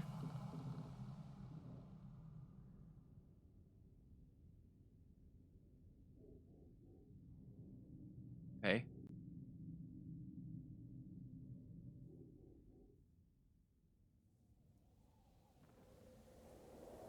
Mm.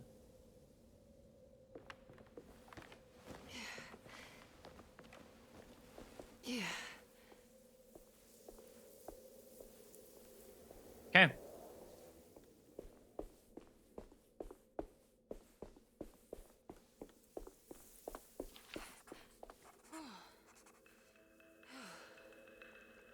There we go. Emily was in a cold and cruel desert. As her feet pushed into the ancient dunes, her mind flickered to the beach in Kingsport, where the shadow of the tall lighthouse crossed the coast like a needle. It seemed so much more sinister than it should. A temple dedicated to the dark man, she thought. How is this worth pursuing? This is madness. Wieso alles hier? Oh, wir haben den Grafikfehler wieder.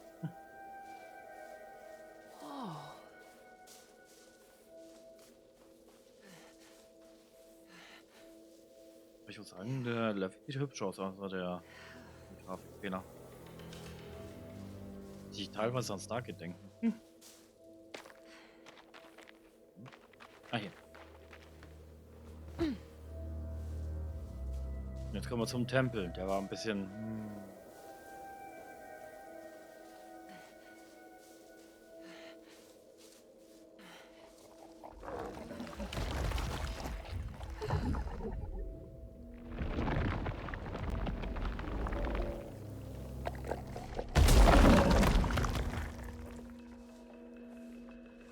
Arschloch.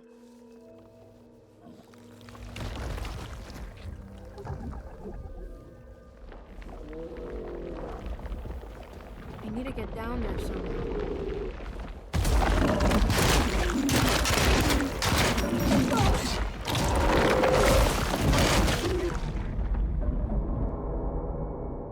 Ah, damn it. Ja. Ich glaube, die machen mehr Schaden.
I need to get down there somehow.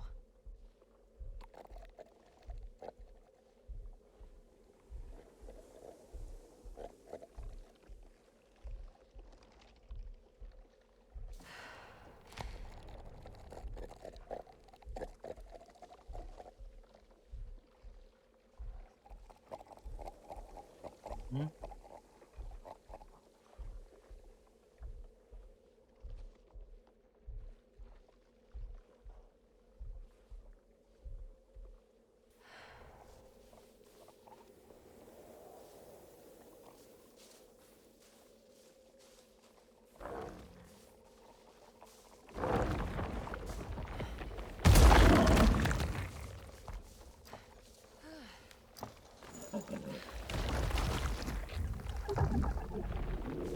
The temple of Nephron-Ka lies Schau mal under rein. our camp. Despite all efforts, that unholy site did not collapse, but sink beneath the sand. The pharaoh is long dead, his name meticulously stricken from all ancient writing. But that stage meant for blood and terror remains. The temple is said to be lightless, built to harbor all the haunters of the dark found in the very depths of our universe. Calling on the gods meant creating a bridge between our world and theirs. The terrible Aldebaran of Taurus, the Black Sun, was seen as the most important star in the night sky. Because, according to the Kitab al-Azif, it was said to be the home of that crawling chaos known as Nyarlathotep. Through ancient mechanisms, it was said that the priests could open shafts channeling the light emitted by that strange stone called the Shining Trapezohedron. Several streams pooled together above the statue of that dark man would then be sent through space towards the Black Sun, a message to the gods. The gifts bestowed on the sender are completely undocumented, but often assumed to involve dark blood pacts, where souls are traded for malicious miracles.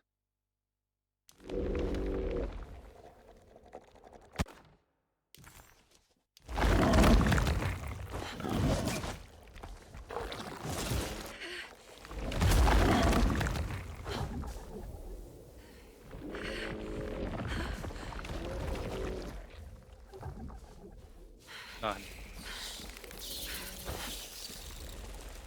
Okay, you can do this, Emily.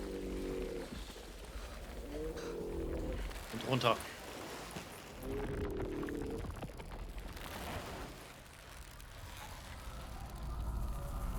Das müssen wir alles erleuchten.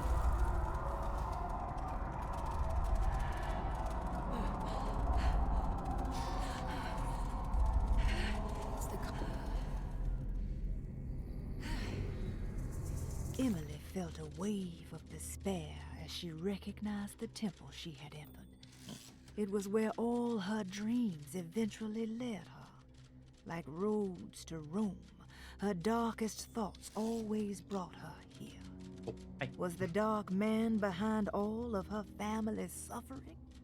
Was it the same creature wearing 1,000 masks?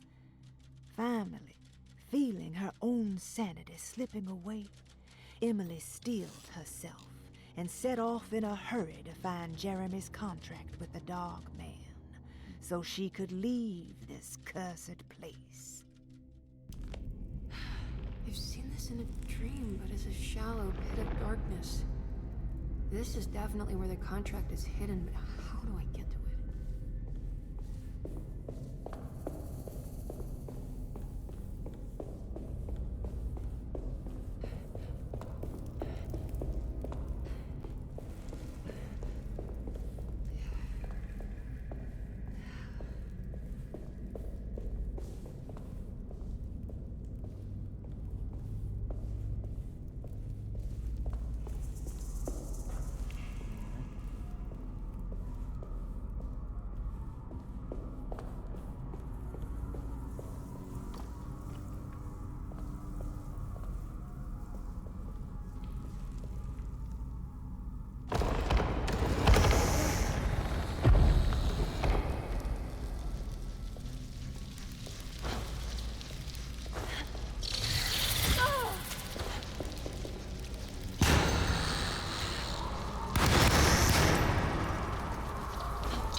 Mistviech.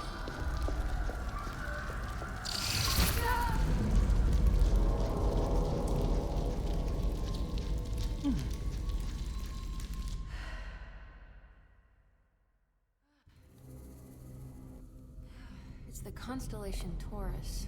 The big star is Aldebaran. It's something to do with the Dark Man. Nice.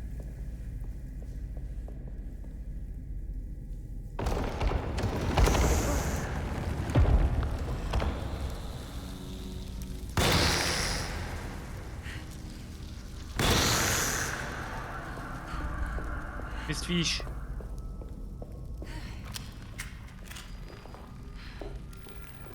So, wenn ich beim nächsten Mal sterbe, machen wir eine kurze machen wir dann Feierabend.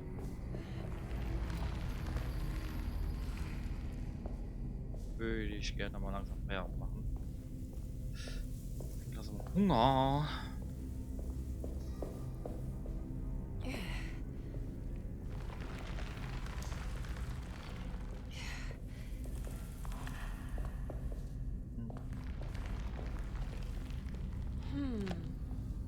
There's something missing. Der Horizont. Eine überraschend präzise gefertigte Linse mit einer bedeutungsvollen Hieroglyphe.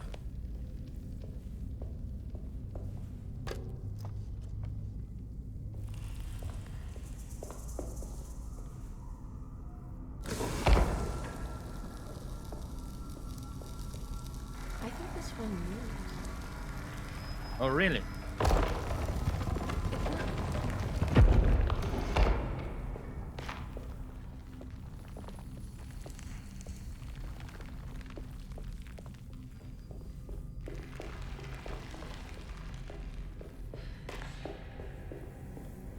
Weißt du, wie viele doofe Gegner.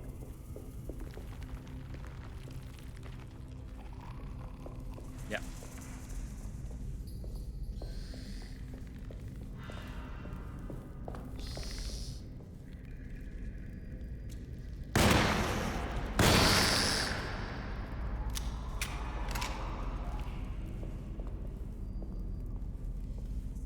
Rechtzeitig gekriegt.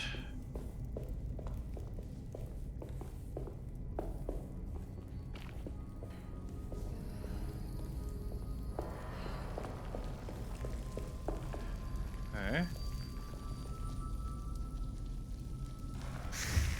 Oh.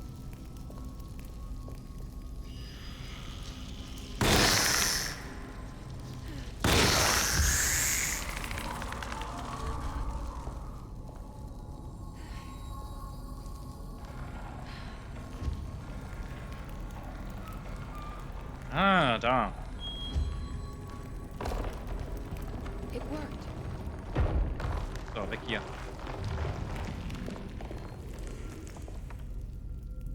Ja, stimmt.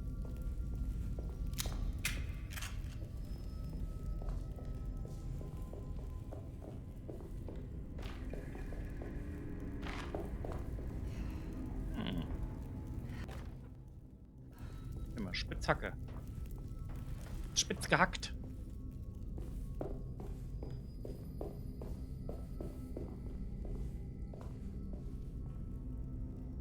Okay.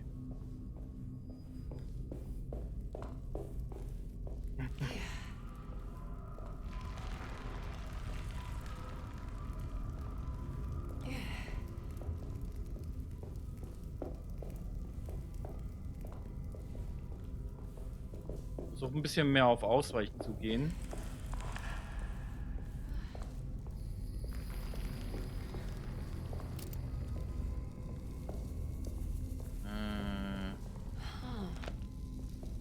Was? Da müssen wir da lang gehen. Okay.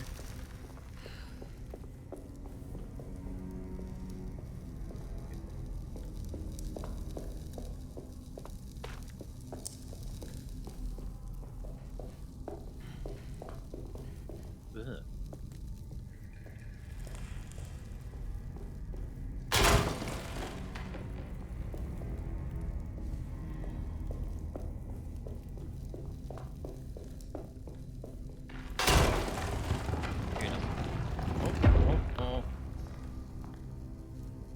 Okay, cool. Da sind wir wieder hier. Da kann ich schnell durch. Aber Weg schon frei gemacht.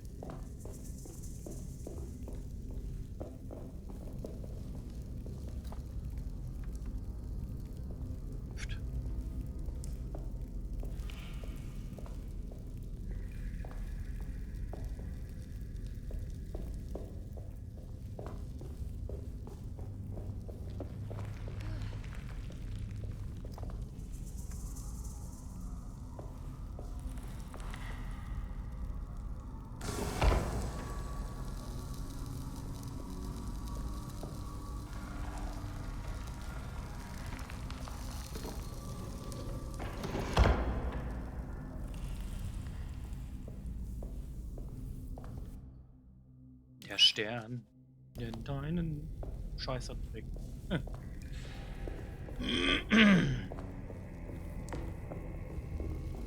Okay, am besten wieder hoch.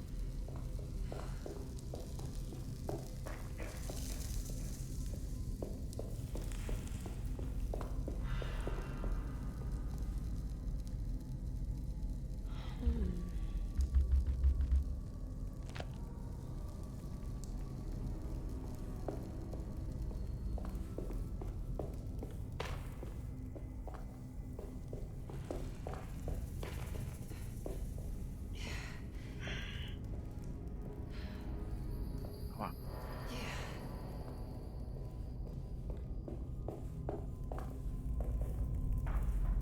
nee.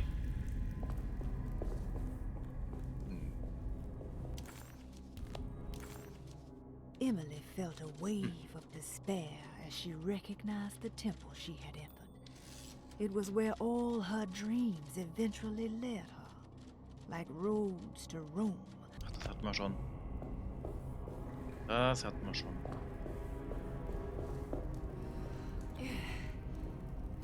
Aber wie gesagt, nach dem Abschnitt machen wir Feierabend. Da wird er doch ein bisschen... Er ist an sich cool, aber dieses Umhergerenne und dann noch die Gegner oder so.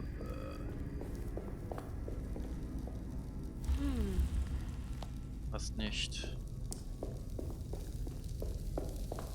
Ach, vielleicht da oben. Mhm.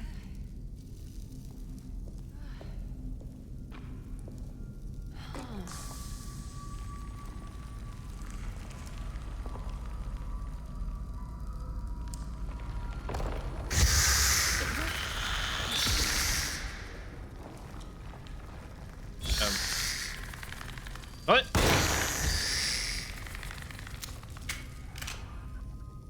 Rexviecher. Viechers.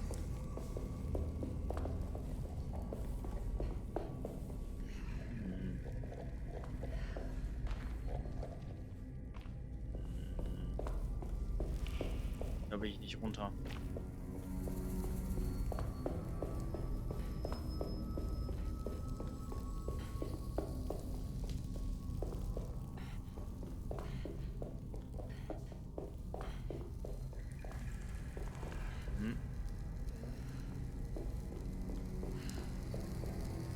Obwohl, ich muss da runter, ne?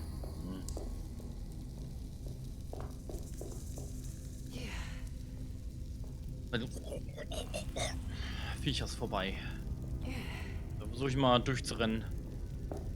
Ein bisschen auszuweichen, dann weniger auf Kampf zu gehen.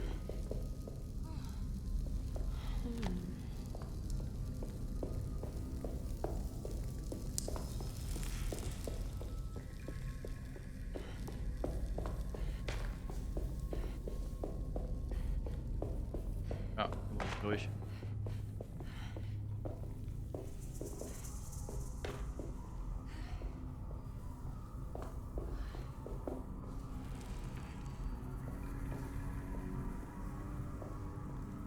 Okay, das ist offen, sehr schön.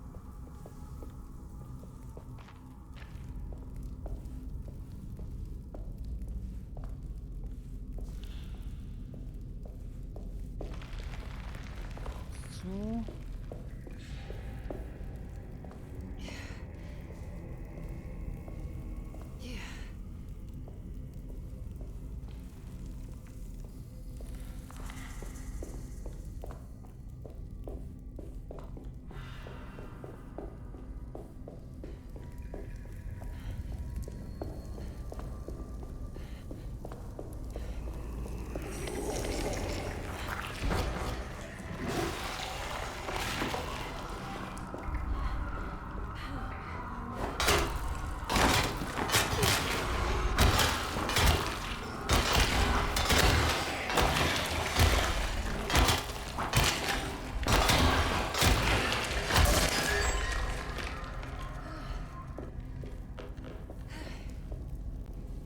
Einmal zu Tode geprügelt.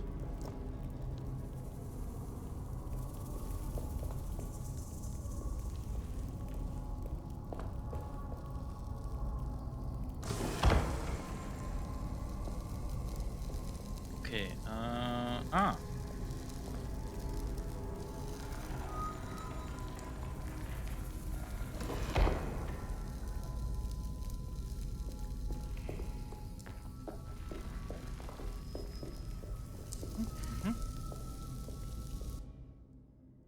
Ein Wechsel.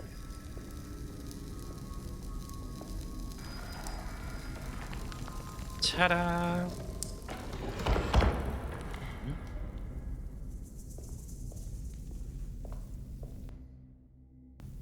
Unterwelt. Let's go!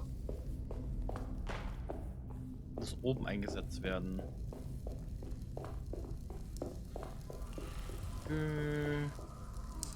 Hier muss ich, glaube ich, hoch. Wir haben schon. Guten Tag. Muss auf die andere Seite. Ja, da auf der anderen Seite. To the other side.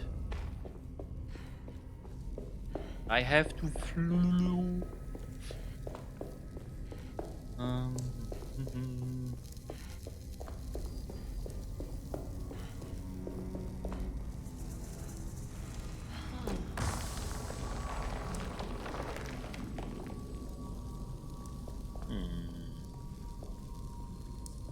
Und ich alles ausrichten, ne?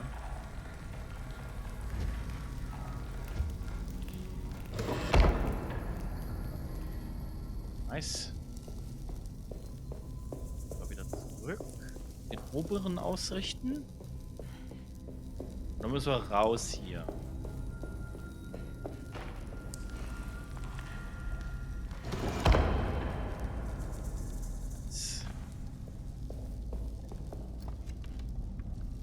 Oh, keine Munition oder sowas. Das ist doch Kaka.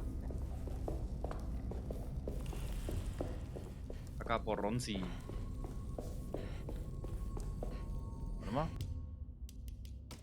Speichern.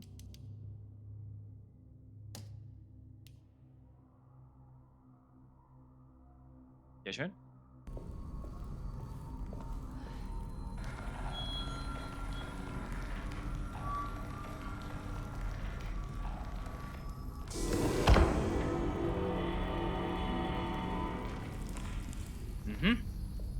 Okay.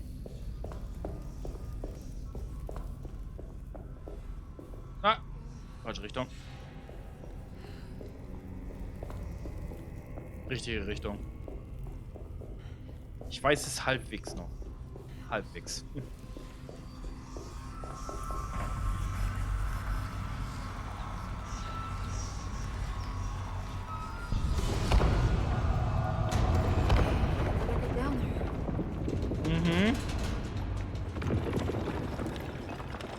Oh, Scheiße.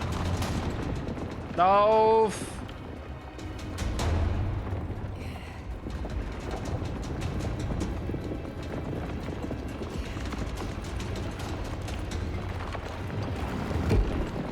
Run! Run, run, run, run, run, run.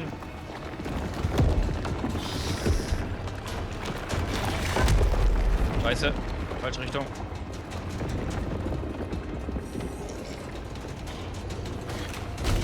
Aua.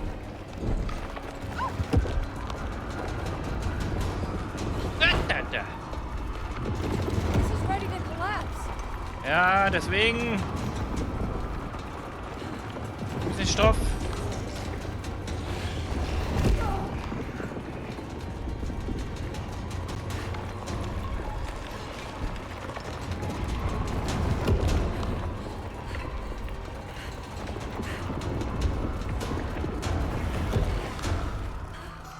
Nicht dahinter gucken, nicht dahinter dir gucken. Einfach weiter geradeaus.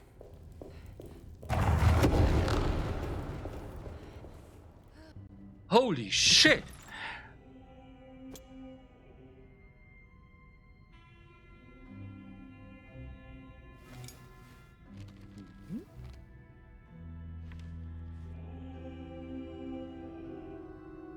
Acknowledge psychological trauma. Break through the barriers of self-deceit. Temper manic behavior. Is this it? Is this the contract? Huh?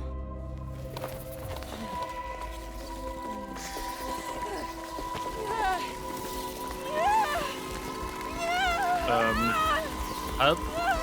Help. Please help.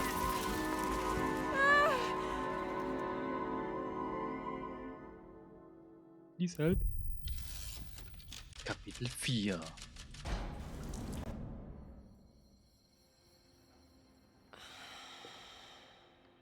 Oh, Jeremy. How much pain and suffering you could have prevented. Emily? What are you doing? Detective, how is your investigation going? Well, I still have no clue where Jeremy is, but I think I know why he's hiding. This place is full of lunatics planning to perform some kind of ritual tonight.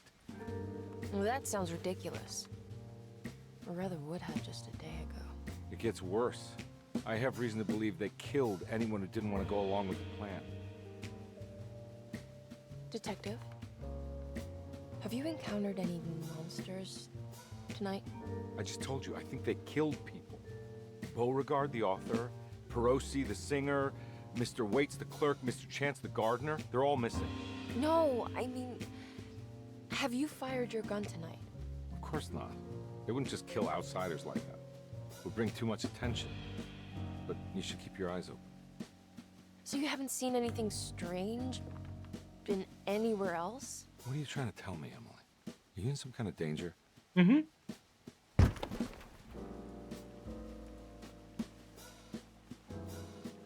Let me drive you back to New Orleans.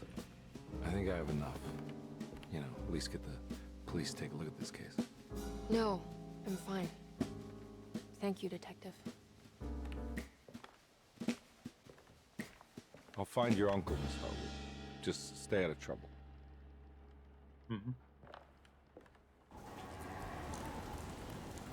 Also er hat nichts mitbekommen. Okay. Vertrag des Schattenmanns. Hm. Ah. He must first acknowledge psychological trauma in order to proceed. The lying must stop, so we can break through the barriers of self-deceit. Finally, temper manic behavior. Medicine has failed me. Nothing can be done to dispel the hardwood curse. Only the sacrificial dagger may release the despair from Jacob's eye. Yet, doing so would be the doom of Derceto. Let this curse of mine be a weapon for once. I accept your demands. Oh, crawling chaos. Build your prison around this godforsaken hospital.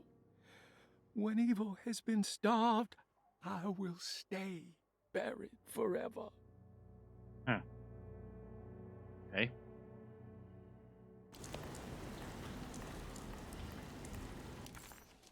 It was almost night when Emily found herself back at Derceto. What exactly had she been doing? And what was Detective Conby talking about? Did any of her findings make any sense? All she knew was that she wanted to figure out what the 3 steps to the contract entailed and how this was connected to Dr. Gray. Okay, ich wollte eigentlich... It's getting rough up there. Ah, kann nicht rein.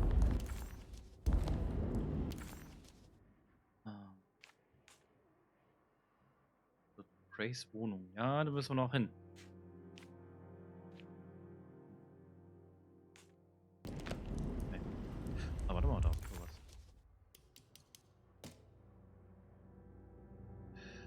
Ein Dolch von 2 Schlangen, der von 2 Schlangen umschlungen wird. Wurde im versunkenen Tempel zusammen mit dem Vertrag des Schattenmannes gefunden.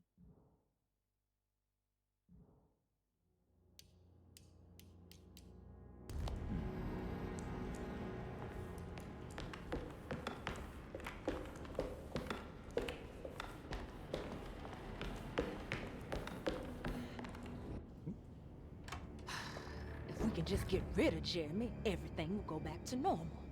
That reminds me. I saw Miss Emily earlier. You remember her?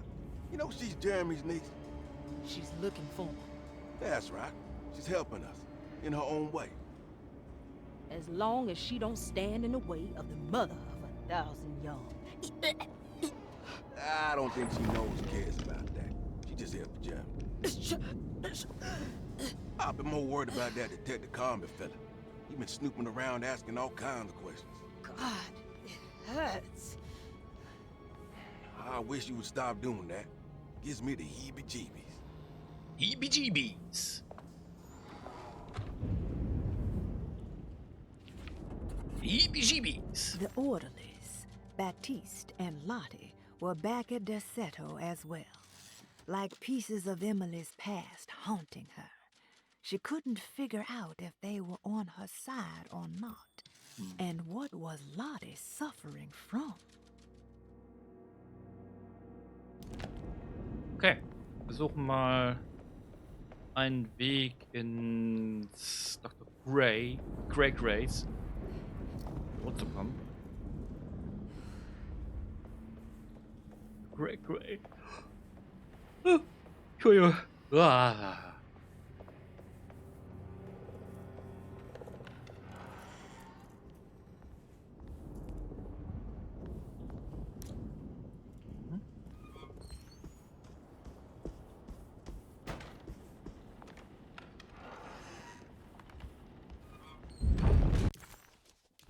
What is going on here?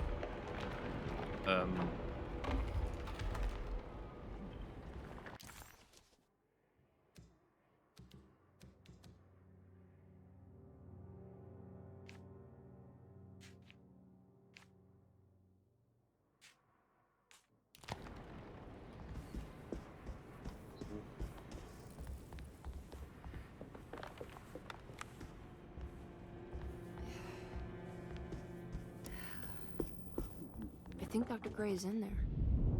Maybe I can go snoop around his office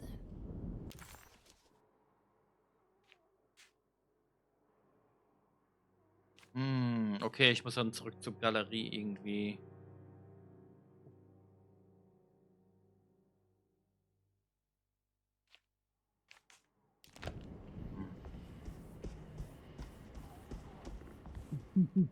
I don't want to run into the orderlies right now. I should find another way. It's blocked. Einen anderen Weg in die Treppenhalle.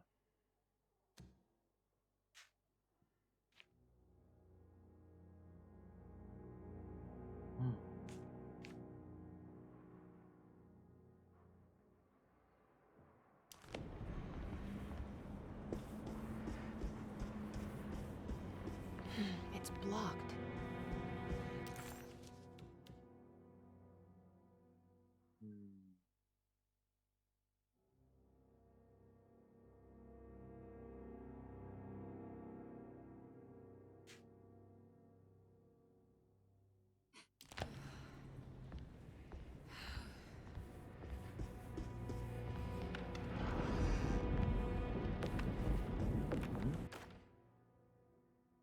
Wahnsinn und die Astarte Künstlerkolonie. Lunacy and the Astarte Artist Colony, a monograph by Yael Klein.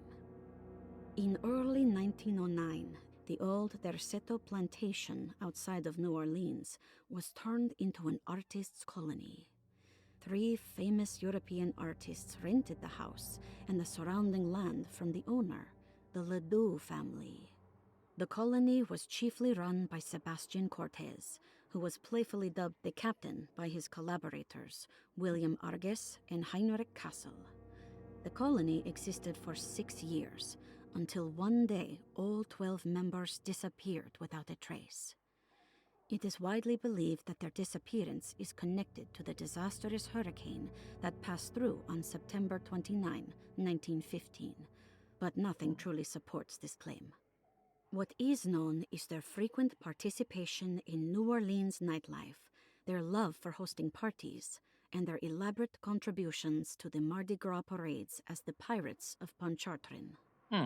Accounts of their lifestyle can be found in almost every gossip column.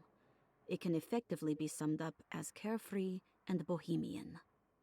In late June 1909, the name Astarte first appeared in the newspapers. Cortez said the name came to him as he was painting. There is never any claim to knowing about the ancient Phoenician fertility goddess with the same name before this time. His fellow colonist Heinrich Kassel did know, because he later produced sculptures that show clear references to ancient idols of the goddess. It's impossible to know for sure how this name suddenly made an appearance, but it is interesting because of Derceto's history. Even the name Derceto is the Greek name of a Syrian fertility goddess.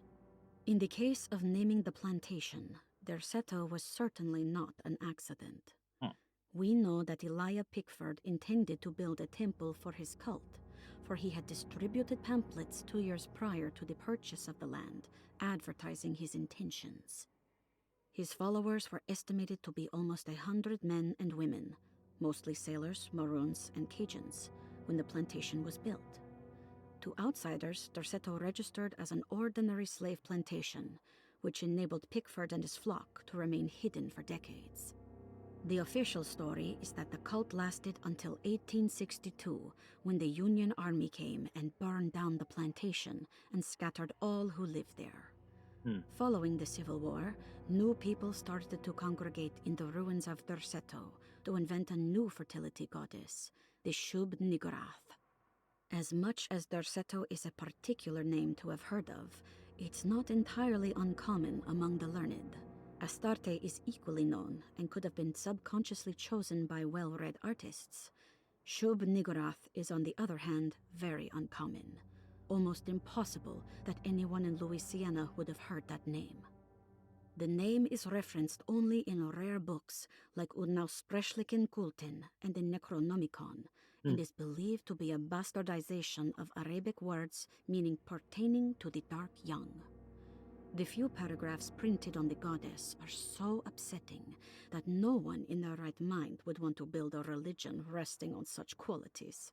The Shub-Niggurath cult was hard to get rid of, but it is believed that despite the police jailing and killing several cultists over the years, the main culprit in the cult's demise is the cult itself, which seems to line up with every instance of cult activity on Derceto's grounds. When Captain J.W. Norton of the Union Army arrived, he described the people at Derceto as malnourished and maniacal. As much as the army tried to save them, they fought back with fervor, as if nothing was going to stop them from slowly destroying themselves. While the disappearance of the Astarte artist colony remains a mystery, the recurring motif seems to suggest that their fate involved lunacy and a hunger for self-sacrifice to that fertility goddess with 1,000 names. Okay.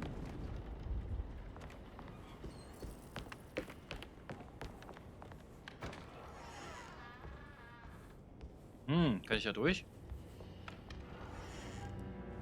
Kann ich, gut.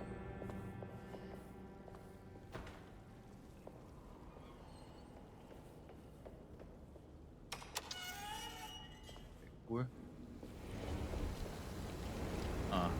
It's Pists.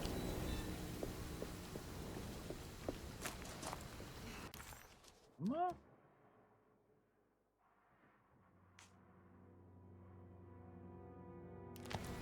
Da muss ich durch.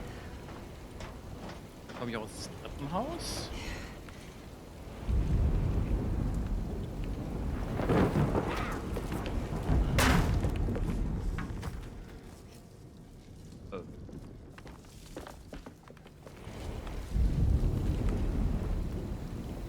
Okay.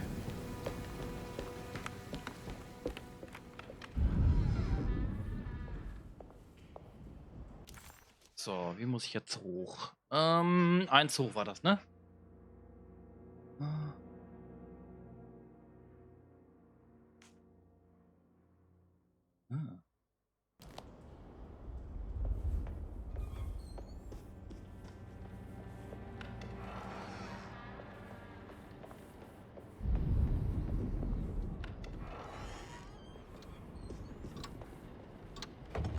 bestimmt vorher abgeschlossen.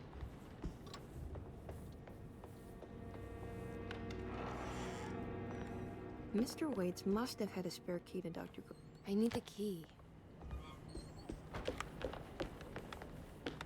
I don't know the combination. Wait, maybe I do.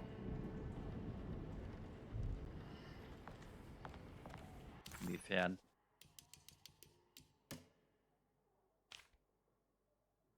(913). I better get to work on breaking the pact with the Dark Man. It's the only way to save Jeremy. Good thing I still have the talisman. I have a feeling I'm gonna need it.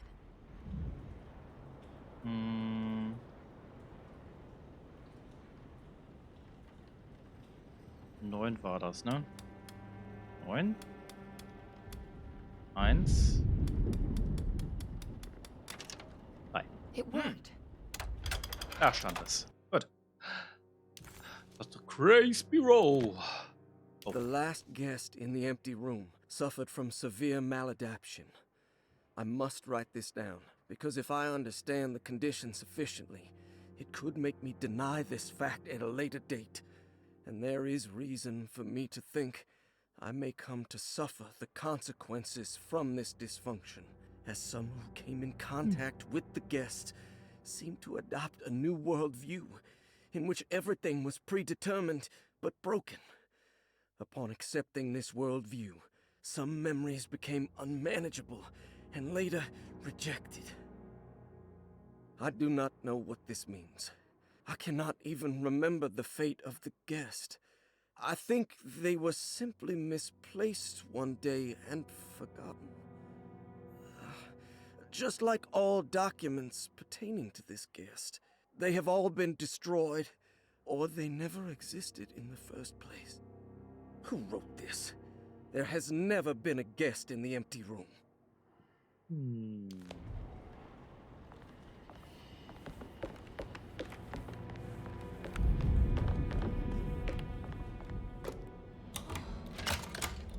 Mal rein. Here we are, Dr. Gray's office. Now let's see if we can find some answers. Emily felt lost as she entered the office of Dr. Gray, much like she had the last time she was here. She began to question what she was hoping to find. She was simply going on a hunch that Dr. Gray was somehow tied up in this contract with the Dark Man. Emily couldn't even begin to imagine what kind of evidence she would need, besides a clear confession, of course. But she doubted she would ever find something like that. She was grasping at straws. The steps on the contract were so confusing to her that she was just hoping to get some small indication on where to go next.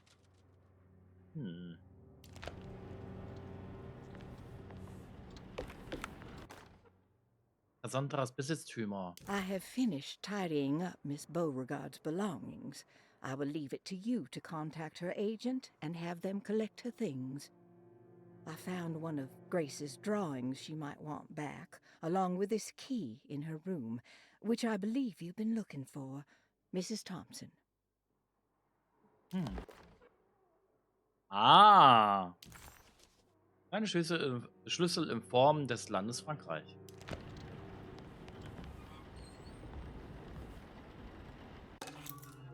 Treppenhausschlüssel. It's a key!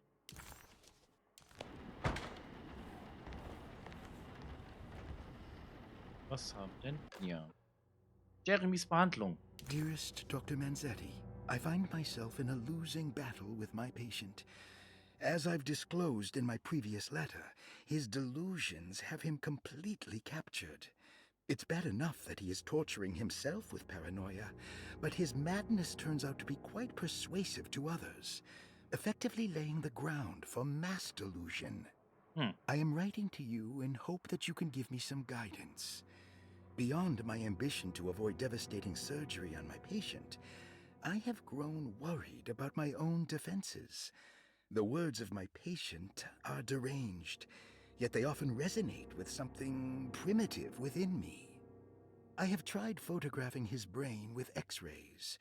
It was surprisingly difficult to get good results. Dark blotches on the plates kept obscuring all details. My patient looked at the bad plates and cried out in terror, telling me the dark areas was the shadow of the worm, eating him from inside. I could not see anything out of the ordinary. I hope this is a sign that my mind is not as receptive to the madness as I had feared. After further inquiry, my patient described the shadows inside his mind as some kind of chthonic monstrosity that wants to undermine his sanctuary. This is clearly a reference to a place he calls Teroea, a sort of library or convent that works as a psychological haven. With this imaginary haven threatened by this Chthonian, he has now constructed another, less pleasant hiding spot. Lately, he has been bringing up a metaphor of a steamboat that has run aground, that he feels like he needs to start the engines and reverse, but he is afraid that the hole in the hull would cause the whole ship to sink. I've been watching him turn this metaphor into reality for the last week. He knows it's made up, but he is doubling down, trying to make it a real memory. I feel certain that this is my chance to break through the barriers of his self-deceit. Das heißt, wir kommen zu den einen Raum, wo wir diese Röntgenaufnahmen haben und auch zu diesem Boot.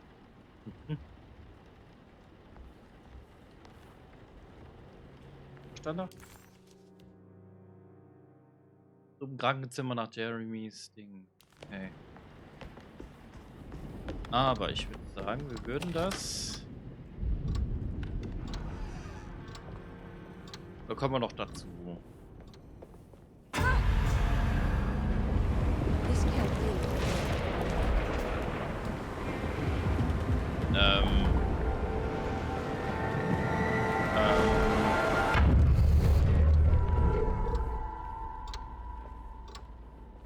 Okay. Da kommen wir nicht noch hin.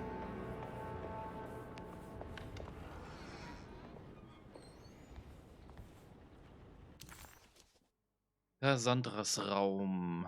Wir sind wieder im Treppenhaus.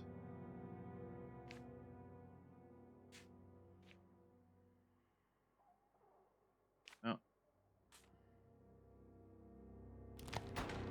Machen wir das nochmal schnell. Ja, ich verzögere wieder mal. Ja, ich weiß. Aber, hey. Wir machen gut Fortschritte. Hey, little lady, how's your evening been going? Shitty. Ups and downs, I suppose. I hear that. We all live in the life of an elevator operator. Are you alright, sweetie? Do you want to see my mask, miss? I'm making it for St. John's.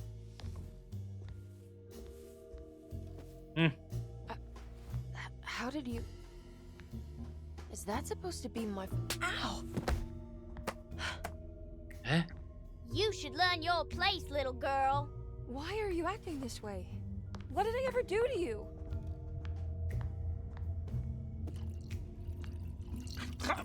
Grace! Grace! What the fuck?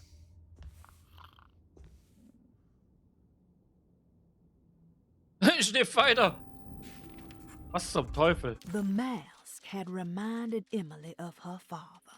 It didn't seem like a chance connection, but a purposeful reference made by that child. How could Grace have known what he looked like, and that it would upset Emily so? And why would she use those words? Emily felt like it was beyond strange. It felt impossible. Did it even happen? Was she losing her mind? Ja, wahrscheinlich. Und die Maske sah auch ähnlich aus wie der Hauptcharakter Carnby im sehr alten Alone in the Dark. Glaube ich, war das. Ja, das sah echt danach aus. Okay. Oh. Mhm. Thank you. I'll just borrow these. Ja. There's something missing. Schon besser. At least he's breathing. I'll just let him sleep it off. Ja, besser ist das. Ziele. Cassandras Zimmer. So, hier.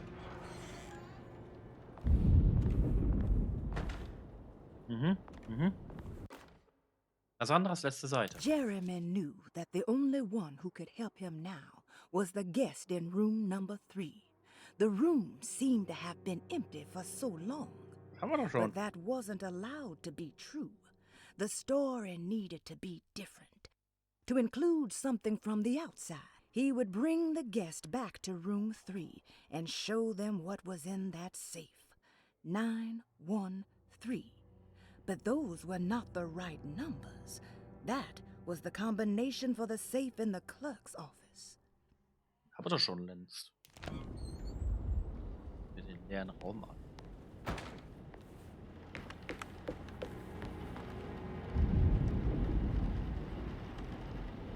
Das mal ansehen.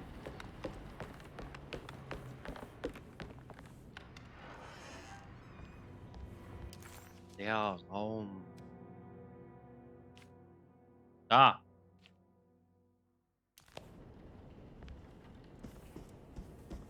Was haben wir noch für Ziele? Krankenzimmer.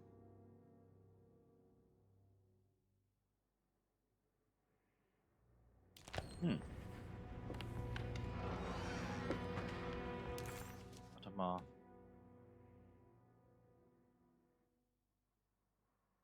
Ah. Okay.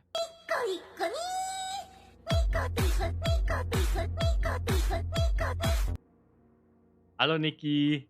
Haben Sie gerade recht, ich wollte eigentlich noch gleich ein bisschen was machen oder dann Feierabend machen. Weil es eigentlich Uhrzeit, ja. Hallöchen. Na, wie geht's dir? Habe ich ja gestern mit der war natürlich voll gelabert, ja, ne? Letztes Mal. Da muss ich.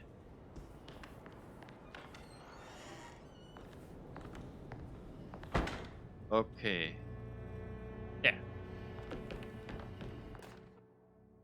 Detective Carnby. Detective Carnby, I'm terribly sorry that my niece has pulled you into this mess. Please, with all my blessings, take her away from this cursed place. I have destroyed that eater of worlds and locked it away in the attic and retreated to a place of hiding. Tell Emily I'm safe. Tell her all the lies you can think of to make her listen. Take her back to New Orleans. Sincerely, Jeremy.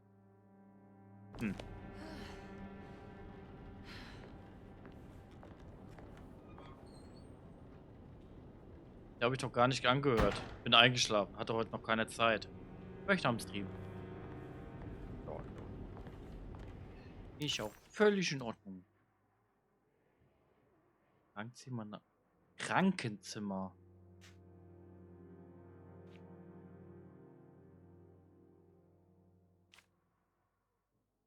Behandlungszimmer war das, ne?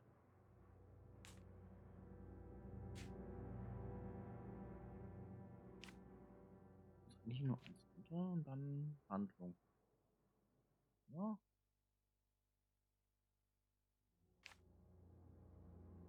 Ach, da unten muss ich hin.